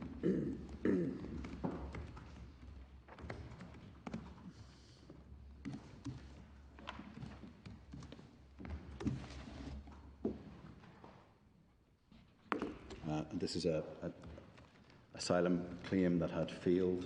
The asylum seeker and his partner were resisting removal. They had 3 children in the United Kingdom, and they relied upon that to oppose removal to the Congo. The Section 55 issue is in play. The part of the judgment that is repeated again and again in the later decisions is that coming from paragraph 10, page 1523, where Lord Hodge summarises legal principles set out by counsel for the appellant, which are not challenged by the Secretary of State, and they are set out from letter G downwards in that paragraph. I won't go through them all. Most of them are uncontentious statements anyway, but 2 of them have become prominent in the later analysis, and those are at subparagraph 5, paragraph 10, and subparagraph 6, so the top of page 1524. It's important to have a clear idea of a child's circumstances and of what is in a child's best interest before one asks oneself whether those interests are outweighed by the force of other considerations. To that end, there is no substitute for a careful examination of all relevant factors when the interests of a child are involved in an Article 8 assessment. Right. These are new statements of principle, really, but paragraphs 5 and 6 have been built upon in the later jurisprudence, in particular subparagraph 6 as a basis for a requirement that there is in fact an engagement with the child to examine their interests. So we'll see how this is extrapolated out into a more onerous obligation in the later authorities. We say that there's another part of the judgment which is of Lord Hodge, which is helpful, and that's the section from paragraph 20 through to 23. That's page 1526.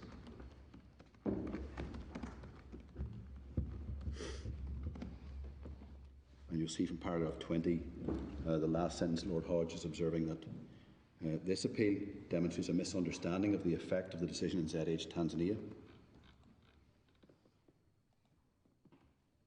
So he's saying 21, there's nothing wrong with template letters, so these are frequently used by the Home Office. What is important is the interests of children must be at the forefront of the decision maker's mind, and that engages the 4th, 5th and 6th principles. Paragraph 22, in that case, the decision letter set out the conclusions briefly, but that doesn't give rise to any inference there's not been careful consideration. In paragraph 23, Secretary of State does not have to record and deal with every piece of evidence in the decision letter, and goes into the substance of that.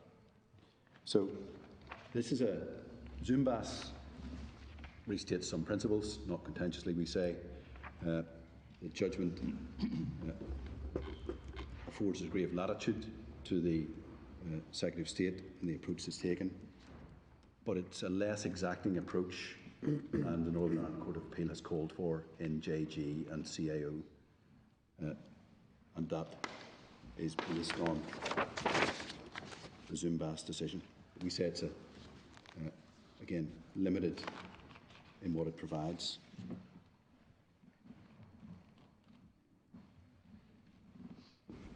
Can I move then to the upper tribunal decisions in 2013 and 2014, which have set us on the course to this appeal? There are two of these that are important for our purposes.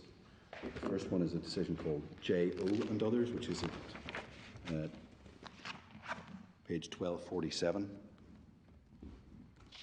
of the authorities bundle.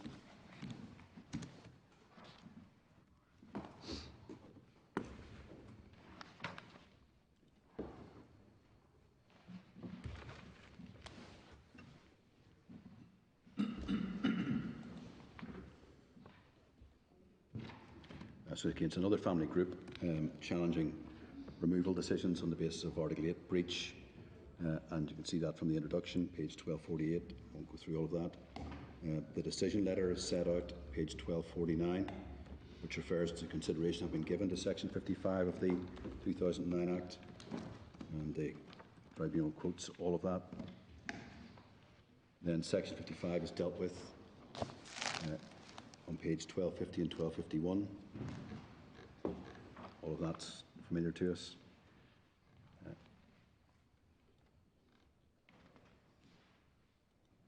The court considers ZH Tanzania, paragraph 7.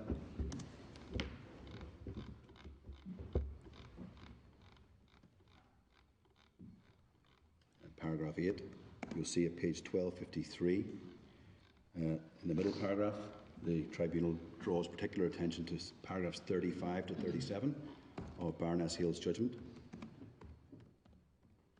And this is the thrust of these passages. The initial decision maker must be properly informed, in reference to the pilot scheme, and you'll see then reference to gathering evidence, asking questions and interviewing the child concerned. So extrapolating out of section paragraphs 35 to 37 of ZH, this procedural flesh and the bones of evidence gathering, questioning and interviewing develops. Then reference to Zumbas, and Lord Hodges was described as a code devised by him, the 7 principles, and you'll see again at 1254 paragraphs 5 and 6 are emphasised by the upper tribunal.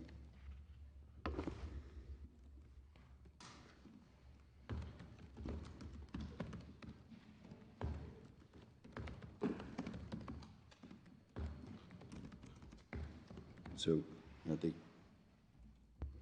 upper tribunal then considers the duty at paragraph 11 and 12 and identifies there are 2 duties. The second of those is at paragraph 12 to have regard to the guidance of the Secretary of State, something that must be had regard to, and sets out 3 of the principles. And these are extracted from the bullet points in paragraph 2.7.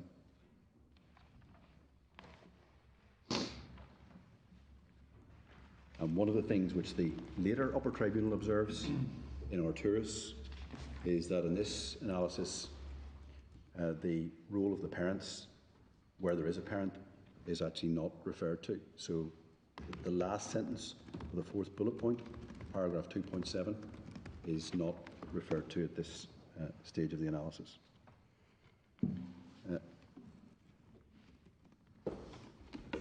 At paragraph 14, there's a discussion of a duty of inquiry, one of the topics we've been debating today, and you'll see the court dilates on that, but ultimately doesn't reach any considered conclusions. Then you have the analysis from paragraph 14, 15 onwards, where the court goes through a very rigorous examination of the decision letter and what it does and doesn't refer to, and reaches the view that the consideration given to the welfare of the child is woefully inadequate. That's at the bottom of page 1258.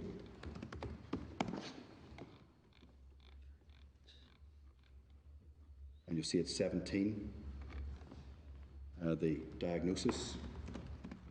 The first tier tribunal didn't subject the Secretary of State's decision to the kind of analysis that should be conducted. Section 55 duties don't feature in the determination, no mention of the statutory guidance, failed to consider the Secretary of State comply with the duty, and they should have concluded they failed to discharge their duties to have regard to the need to safeguard and promote the welfare. This is a fundamental error of law affecting the FTT decision. And you'll see then the conclusion is reached that this decision is not in accordance with law, paragraph 19, and the appeal is allowed. So again, drawing through from ZH Tanzania, you have a decision that this determination is not in accordance with law, and the appeal is allowed accordingly, remitted back to the Secretary of State for reconsideration. The upper tribunal returns to the same issue again then in 2015. Yes. Page 1335.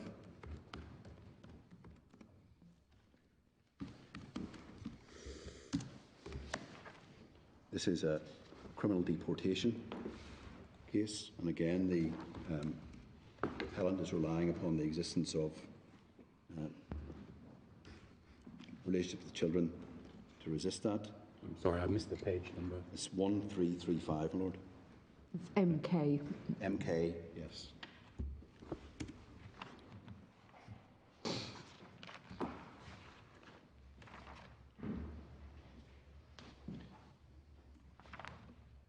So it draws upon the earlier decision of JO, understandably, refers again to all of that, and goes into the substance of the Section 55(3) duty from page 1345 onwards, it's paragraph 18.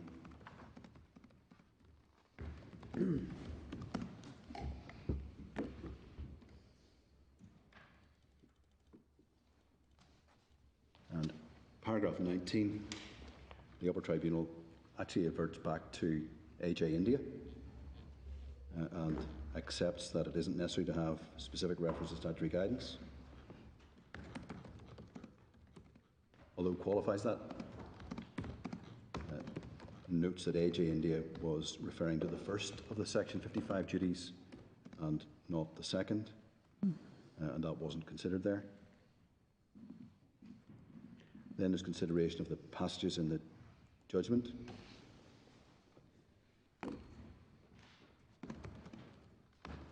And paragraph 20 looks into the fourth bullet point issue of the circumstances in which children should be consulted. Notes that it's open textured, detached, high level. Then says, having regard to the instrument, the language employed, we construe this requirement as instruction to decision makers. They should consider the desirability of consulting affected children and ascertaining their wishes and feelings in any given case. And the view of the tribunal was that that's never been happening.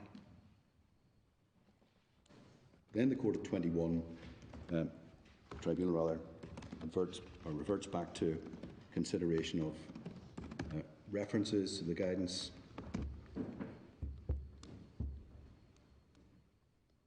You'll see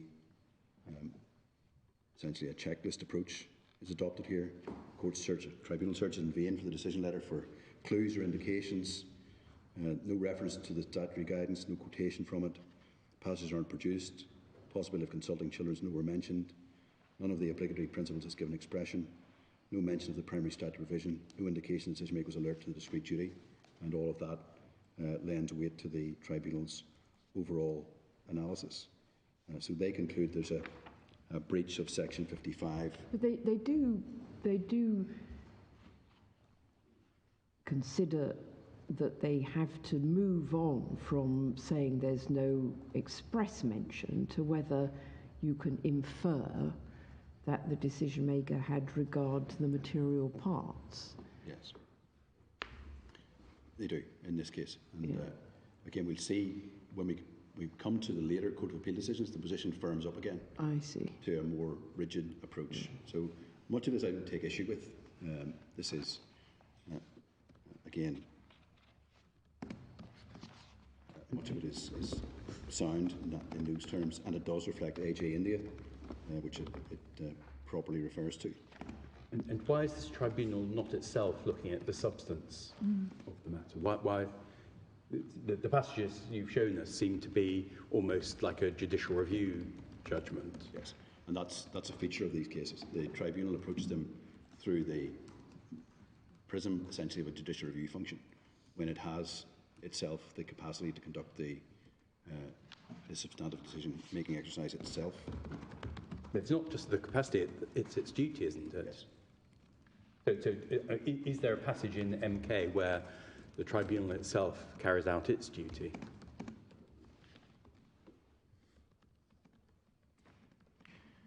There's a very lengthy discussion on remedy, which I might want to just check again to see where that lands.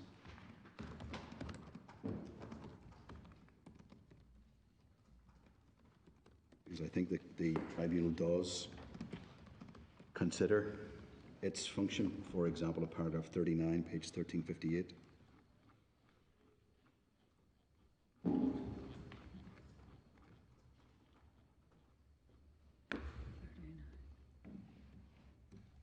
Yes, 39A and B.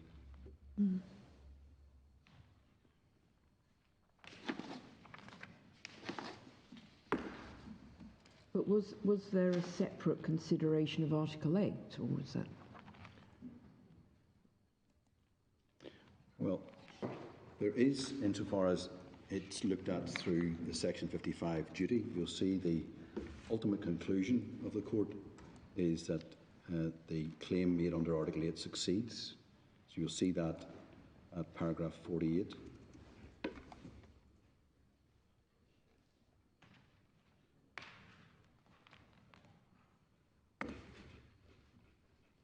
Trying to follow what's going on here. I mean, in paragraph 40, there's reference to the sort of indication by Lord Justice laws in SS Nigeria that ordinarily the tribunal shouldn't conduct an inquisition itself. But what's the date of MK? Sorry, MK is 2015. So this is post-dating that cutting off of the possibility of remittal to the Secretary of State. Yes. So it's, Well, are we sure? I mean, was there a transitional provision for that? I think it's in play at this stage, and what you see actually happens in this case is ultimately this tribunal remakes the decision of the first tier tribunal and allows the appeal. So when you say it's in play, that barrier against remitting is already operative. Well, subject to correction, I believe it's in play at that juncture. We can check the times and dates. This decision is 19th of March 2015. It looks so, if you look at 39C, or sorry, B, there's a distinct reticence on the part of the tribunal to go down the line. If a thorough best interest assessment requires an interview of an affected child, we observe that that should go back to the decision maker. I think that's a B. So the tribunal has steered away from that line in that remedy discussion. Yes. There's a possibility discussed in that same paragraph of determining the appeal in a manner which requires the Secretary of State to make a fresh decision. Yeah. I'm not sure how that's possible. We'll need to check this. If it is the case that you can't go back to the Secretary of State, it has to be some imaginative route that gets you to that position. That's what I'm trying to understand. I mean, if that could be checked over the short adjournment. Because as I understood from your submissions on SS Nigeria, you accept that the guidance by Lord Justice Laws made sense when there was the possibility of remittal to the Secretary of State, because then you're talking about distribution of function between the first tier tribunal and Secretary of State. But if that is blocked off and the first tier tribunal is the only option, that guidance by Lord Justice Laws falls away. You accepted that when I was asking you about it. But here we get reference back in paragraph 40 to that guidance by Lord Justice Laws, and I just want to understand whether it was appropriate in the context of MK to treat that guidance as applicable. Anyway, if you could check on whether that barrier about remitting to the Secretary of State was relevant and operative in relation to the circumstances of MK, I'd be assisted by that. And I'd also be assisted further is whether what's being discussed in 39B is a difference between a remedy which remits the matter back to the Secretary of State and a remedy which simply quashes the Secretary of State's decision. Is that what is referred to as determining the appeal in a manner which requires the Secretary of State to make a fresh decision? I'm not sure whether that's referring to remittal, in which case presumably the Secretary of State does have to take a decision, or simply quashing the decision, in which case I'm not quite sure what the effect of that is. There's just no decision in respect of the person. I think it's likely to be the latter, but we'll check that. Yeah. That I think it's the tribunal here is considering a creative solution. That even though there's a bar to going back to the Secretary of State, that in certain circumstances, and you see that in the final sentence, where an interview may be necessary, you have a quashing order of some sort that takes you back in that direction. But again, as I understand it, that under Section 14, there isn't that option. Somebody has to take a decision, and that's not. It's not going to be the Secretary of State. yes, But if there's a quashing order, it's on a procedural basis. So the proper procedures have not been followed. So that's not going to affect the ultimate outcome of the issue as to the status of these individuals. So, like my lady, I'm not clear how it differs in those circumstances from a remittal to the Secretary of State, because if the decision's quashed, Secretary of State has to take a new decision. in effect, yes. Which abrades with the statutory scheme, which closes off that option. Yeah. We'll check if that's important at that point. Thank you very much. But what this tribunal did was remade the FTT decision itself and allowed the appeal on Article 8 grounds.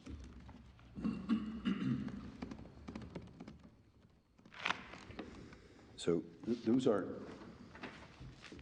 the two upper tribunal decisions which then feature in a line of Northern Ireland jurisprudence and then later into Scottish and English decisions again. So this is coming to this third topic of my submissions, the Northern Ireland decisions. So we've, in our written case, identified 5 judicial review applications which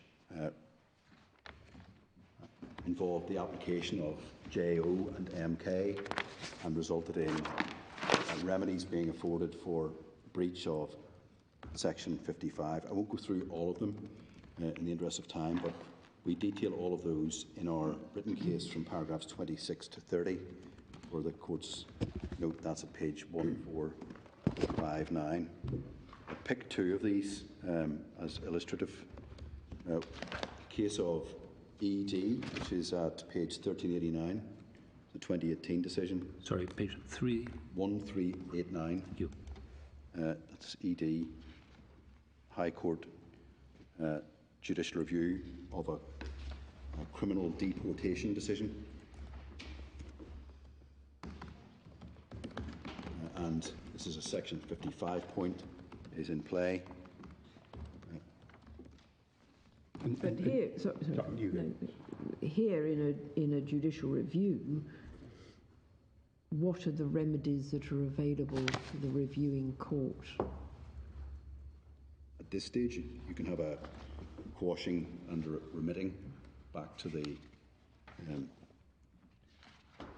decision maker. I'll just check the position on this one. Bear with me. Yeah.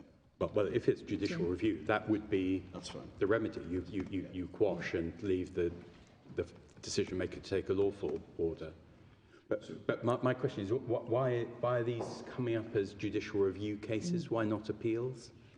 I think this one is a Section 353 case. These are challenges under the immigration rules, under paragraph 353. This is a... Oh, I see. So they've got a... Second time around. Yes. Rather than asylum Yes, cases. exactly. Different context.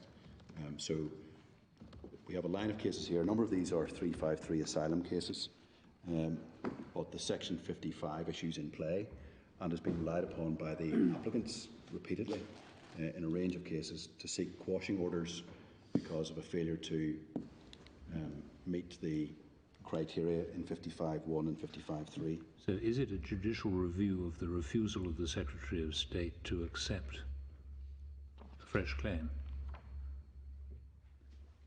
Yes, it's a refusal of a, you see the impugned decision set out of paragraph 3.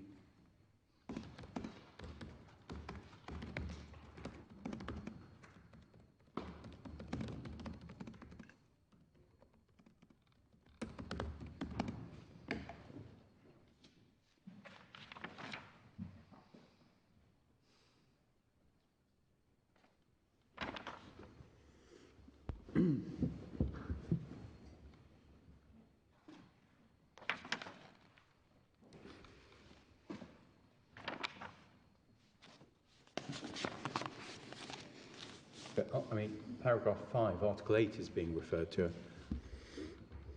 I thought that one of the bases on which you get a right of appeal, as opposed to having to rely on judicial review, was if there's been a failure to comply with your convention rights under Section 6 of the Human Rights Act, which would be Article 8. Yes. And this is a case, you'll see there are aspects of this which are in the FTT, and then there are aspects of it which are travelling by way of judicial review. So you've got parallel lines of challenge. Right. So is this, forgive me for being confused, is Justice McCloskey sitting wearing two hats, one in the High Court and one... High Court only. This is a High Court challenge only, not a tribunal decision. But there is a separate statutory appeal ongoing on another dimension of the case. You see this from paragraph 1. So it's a twofold decision of the respondent. A, to deport him under Regs 23 and 27 of the IEA regulations, and B, to certify the removal, notwithstanding the deportation decision not being commenced or exhaust. The first part is the subject of a separate statutory appeal. The second part is subject of this judicial review. So there's judicial review and appeals at the same time. So this is a challenge to the deportation order. And in the context of that, you have the Section 55 argument deployed.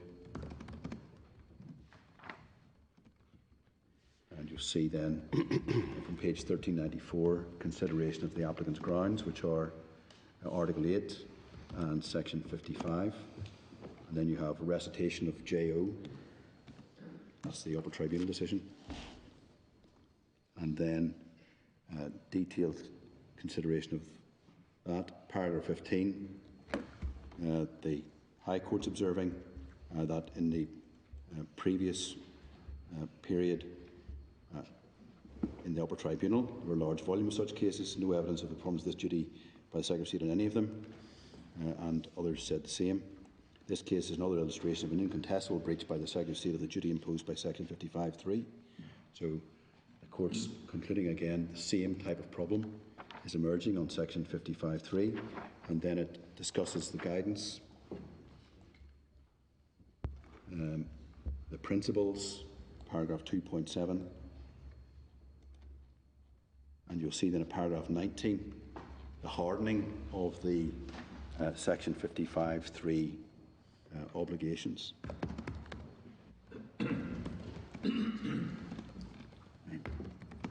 So you'll see, picking it up just by letter E, the importance of this particular principle is it challenges the decision maker to consider the feasibility of consulting an affected child. The guidance in this discrete issue is very presentibly not prescriptive. Thus, in principle, the simple mechanism of telephonic contact with the child or consultation involving a person who's engaged with the child, such as social worker or care, is not excluded. The critical requirement is the wishes or the feelings of the child be ascertained, as this is a necessary precondition to these being taken into account. So here we have the elevation of a normative requirement. And the Court says, again, not unreasonably, that that would have merit in terms of the quality of decision making. Then the Court goes into discussion of circumstances in which you could comply with Section 55(3) without actually acknowledging it by luck or fortuitously, and acknowledges that is possible. Paragraph 25, you'll see essentially the gauntlet being thrown down on the basis that this issue hasn't come before the Supreme Court yet, and a reference to ZH and Zumbas, and again you will see support drawn from ZH Tanzania, paragraphs 35, 36, which I've already alluded to, and then discussion of the duty of inquiry at page 1401, and the Khatun Authority is also acknowledged.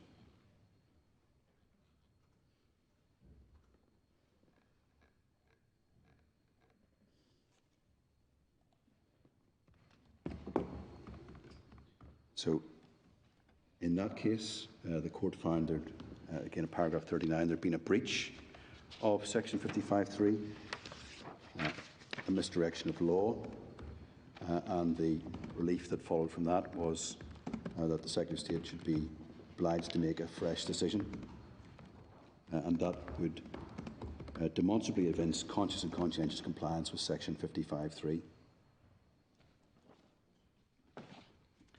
So that's one of these decisions.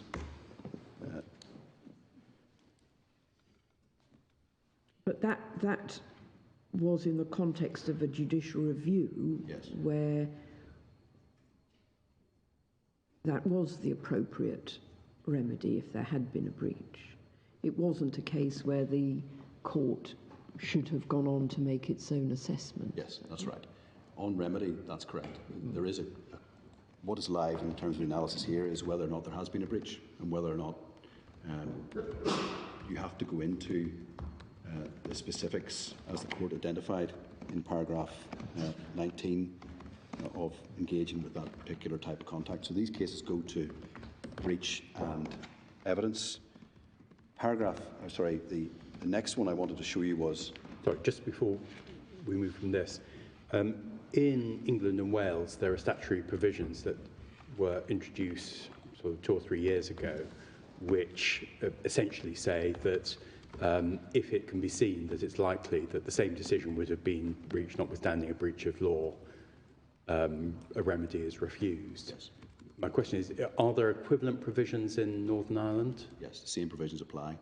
Right. And you'll see they didn't apply at the time of this That's, yes, This is in 2018. I think they come into play shortly after that. So there's an elevated judicial review threshold that applies. It's above and beyond the normal arguability. And again, that features in one of the cases I will show you, JR 137. All right, so we're going to see that. We'll see exactly that in operation. Okay. Yes. So I wanted then to move to another one of these judicial review applications, 1404. This is another short, just an extemporary judgment. Actually, I don't need to dilate on it for very long, but it's essentially another judicial review of a paragraph 353 decision. But I highlight it because by this stage, you'll see this is crystallising into a discussion of absolute requirements. So paragraph 15, page 1408, the court's observing that the decisions of the Secretary of State make no reference to 55.3, don't make reference to the guidance. This is a case of abject failure to have regard in statutory guidance, whether expressive or implication. And the response on behalf of the Secretary of State was, in substance, actually, if you analyse this, it has been addressed, albeit there isn't an express reference. And the court then, paragraph 16, reviews the material again, and middle of that paragraph, having done so, cannot be confident that clear, conscious and conscientious compliance with this mandatory and absolute requirement imposed by section 55.3 would have yielded the same outcome, with specific reference to the best interest of the second applicant. And so again, you'll see at the bottom of paragraph 18, again, this is expressed in terms of an absolute duty imposed by section 55.3 that should be dutifully, consciously and conscientiously carried out. So incrementally we see the threshold being raised and the obligation becoming absolute in nature.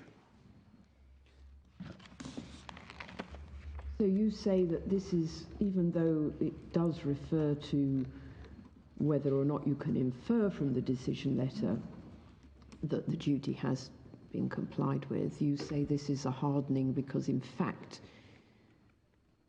if it suggests that if there's no express mention of it in the letter, then you're going to be in great difficulty in establishing that you have, in fact, taken it into account. And on the ground, what happens in these cases is that they are being conceded by the Secretary of State in Northern Ireland. So concessions are being made because applying the approaches being adopted in Northern Ireland, concessions being made in respect of section 55.3 that would not be made in England and Wales. So and you will see that happening. But it still doesn't seem to have led to a change in practice at decision-making level, actually, to make it clear that you've complied with the duty and explain how. Well, not in terms of changing the letters or stating those things. The position of Home Office was, in substance, this is being done. And in substance, it's being done is satisfying the courts and tribunals in England and Wales. It's not satisfying the court in Northern Ireland.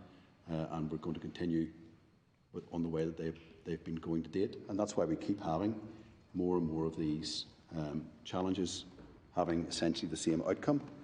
You'll see, for example, at page 1238, another decision. This is JM4, section 55, challenge. This is a case where the Home Office decision maker had expressly referenced the best interests of the child in the decision-making letter. And you'll see that from paragraph 10 to 12 of the judgment, page 1241 through to 1242. So a very substantive consideration of the best interests of the child. But no express direct reference to the section 55.3 duty. And the court, in that case, allowed the judicial review. So there was express reference to the interests of the child, but not to section 55.3? Yes. You'll see that paragraph 20.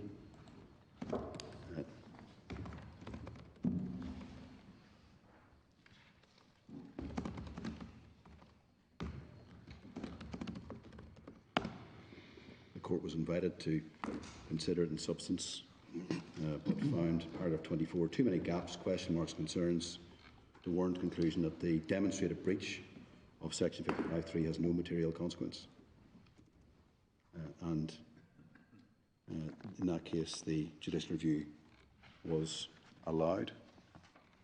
Was there a substantive breach identified as opposed to just a failure to refer to it? May well have been. It doesn't get any higher. I mean, the court does, paragraph 24, express unease about the focus of the applicant on his own interests, not those of his children, and considers that something that 55.3, section 55.3 was designed to cater for. Yeah, I'm reading into some of these anyway, this one, that there is an emphasis on the separate perspective of the child. Yes. Filter, coming through. But you'll see, again, this is an example of fairly substantive consideration of the child's interests in the decision letter, which is quoted in part in paragraphs 10 through to 12. So this, in substance, is having regard to the interests of the children, but the court reaches the contrary view on that point. This this was also a judicial review, so they were considering the legality of the Secretary of State's decision. That then brings us to the decision of the Northern Ireland Court of Appeal in the case of JG, which is at 1221. This is a tribunal case.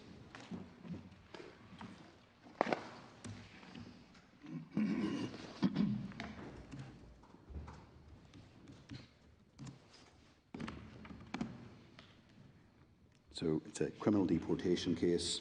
The facts are set out at paragraph 2 of the judgment, page 1225.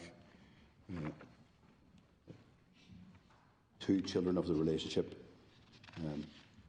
The deportation resisted on Article 8 grounds, and the Secretary of State's decision is negative. The appeal against that decision is rejected by the first tier tribunal. It's also rejected by the upper tribunal, and leave to appeal to the Court of Appeal had been refused by the upper tribunal. This is a renewal of leave to appeal and an appeal to the Court of Appeal. There were two grounds of appeal, but Section 55 was the second of those, and that's dealt with from page 1230, paragraph 18 onwards. And in this judgment, from paragraph 19 onwards, you'll see the court is looking back on the body of jurisprudence that's developed from ZH Tanzania, Zumbas, through JOMK, all the Northern Ireland judicial reviews, and drawing these strands together to extract some principles. Paragraph 22, page 1232, the court is again expressing frustration that 10 years after Section 55 being enacted, the court has not seen cases where there's been a proper effect given to Section 55.3 as a duty, and that's something that appears in other aspects of the judgment.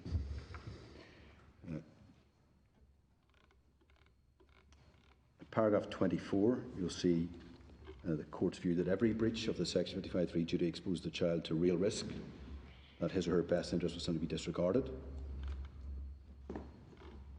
Absent conscientious assessment of those interests by the decision maker, they're likely to be ignored. And then at the end of that paragraph, every member of this vulnerable cohort, societal court, is exposed to the risk of being denied its entitlement where the Section 55.3 duty is breached. It's not diluted by any other counterbalance or remedial mechanism. These defy the will of Parliament. And you'll see at 26, said this case is typical of its kind. It's abundantly clear no attempt was made to comply with the Section 55.3 duty, and the court So which parts of that do you disagree with? Well, we disagree with the content of the duty, that it requires that level of engagement.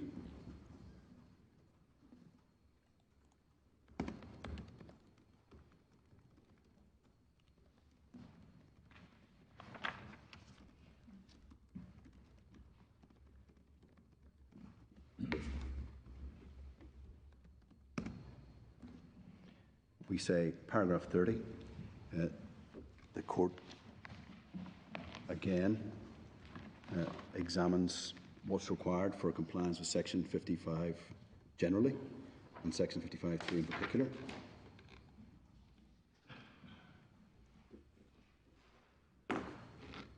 By letter E, in theory, it says, in a given case, a breach of Section 55(3) might be of no material moment. For example, a mere technical or inconsequential or trivial breach. However, when one examines a detailed checklist and the statutory guidance, it seems likely that such cases, if they arise at all, will be rare. The necessity of making an assessment of the best interests of every potentially affected child present in the United Kingdom is a necessary prerequisite to performing the Section 55(1) duty, aimed to have regard to the need to safeguard and promote those interests. And 55(3) equips the decision maker with the means to make that assessment. So again, it's pitching it, we say, at a very high level.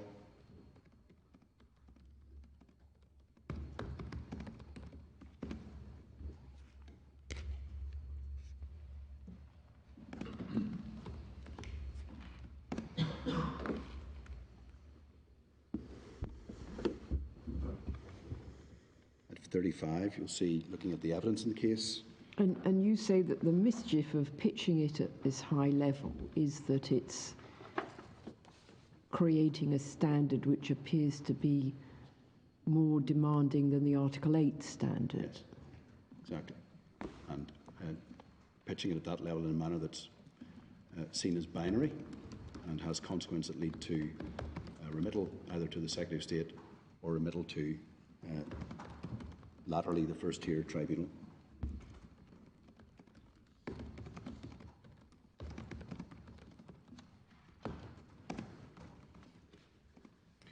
You'll see at paragraph 30, I won't read all of this, but this is the core of the court's reasoning from 30 through to 35.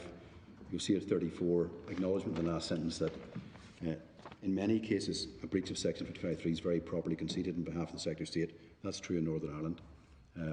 By this stage, where there was a Section 55(3) argument being raised, the Secretary of State was frequently making concessions. That's paragraph 34? Yeah, 34, the last sentence. Yes, thank you.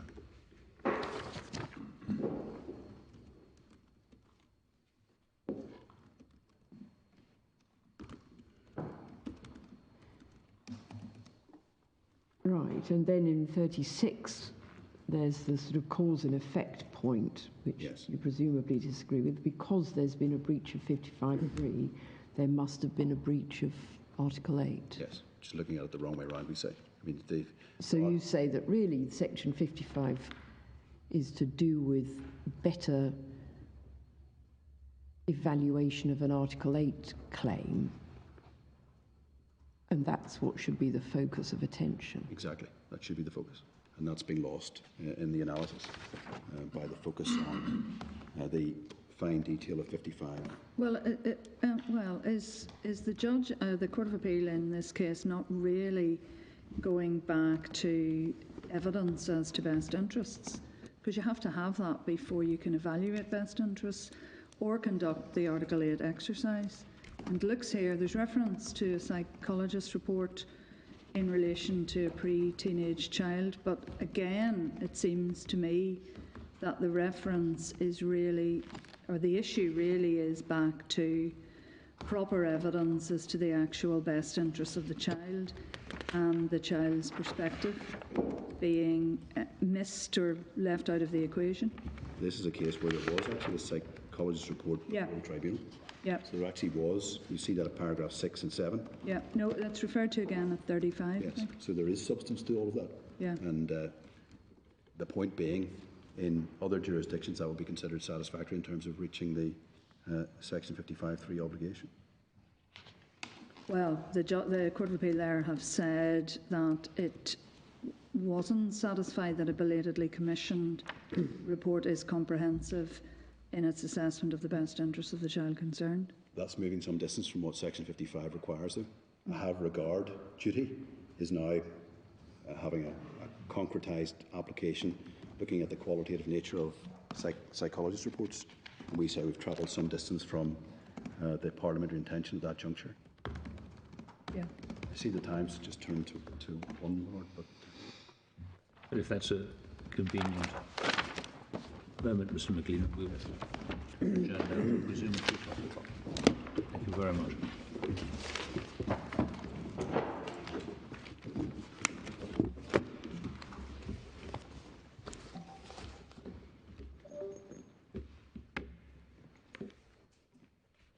I think you have until 3:30 this afternoon. yes, that should be sufficient. 2 o'clock, please.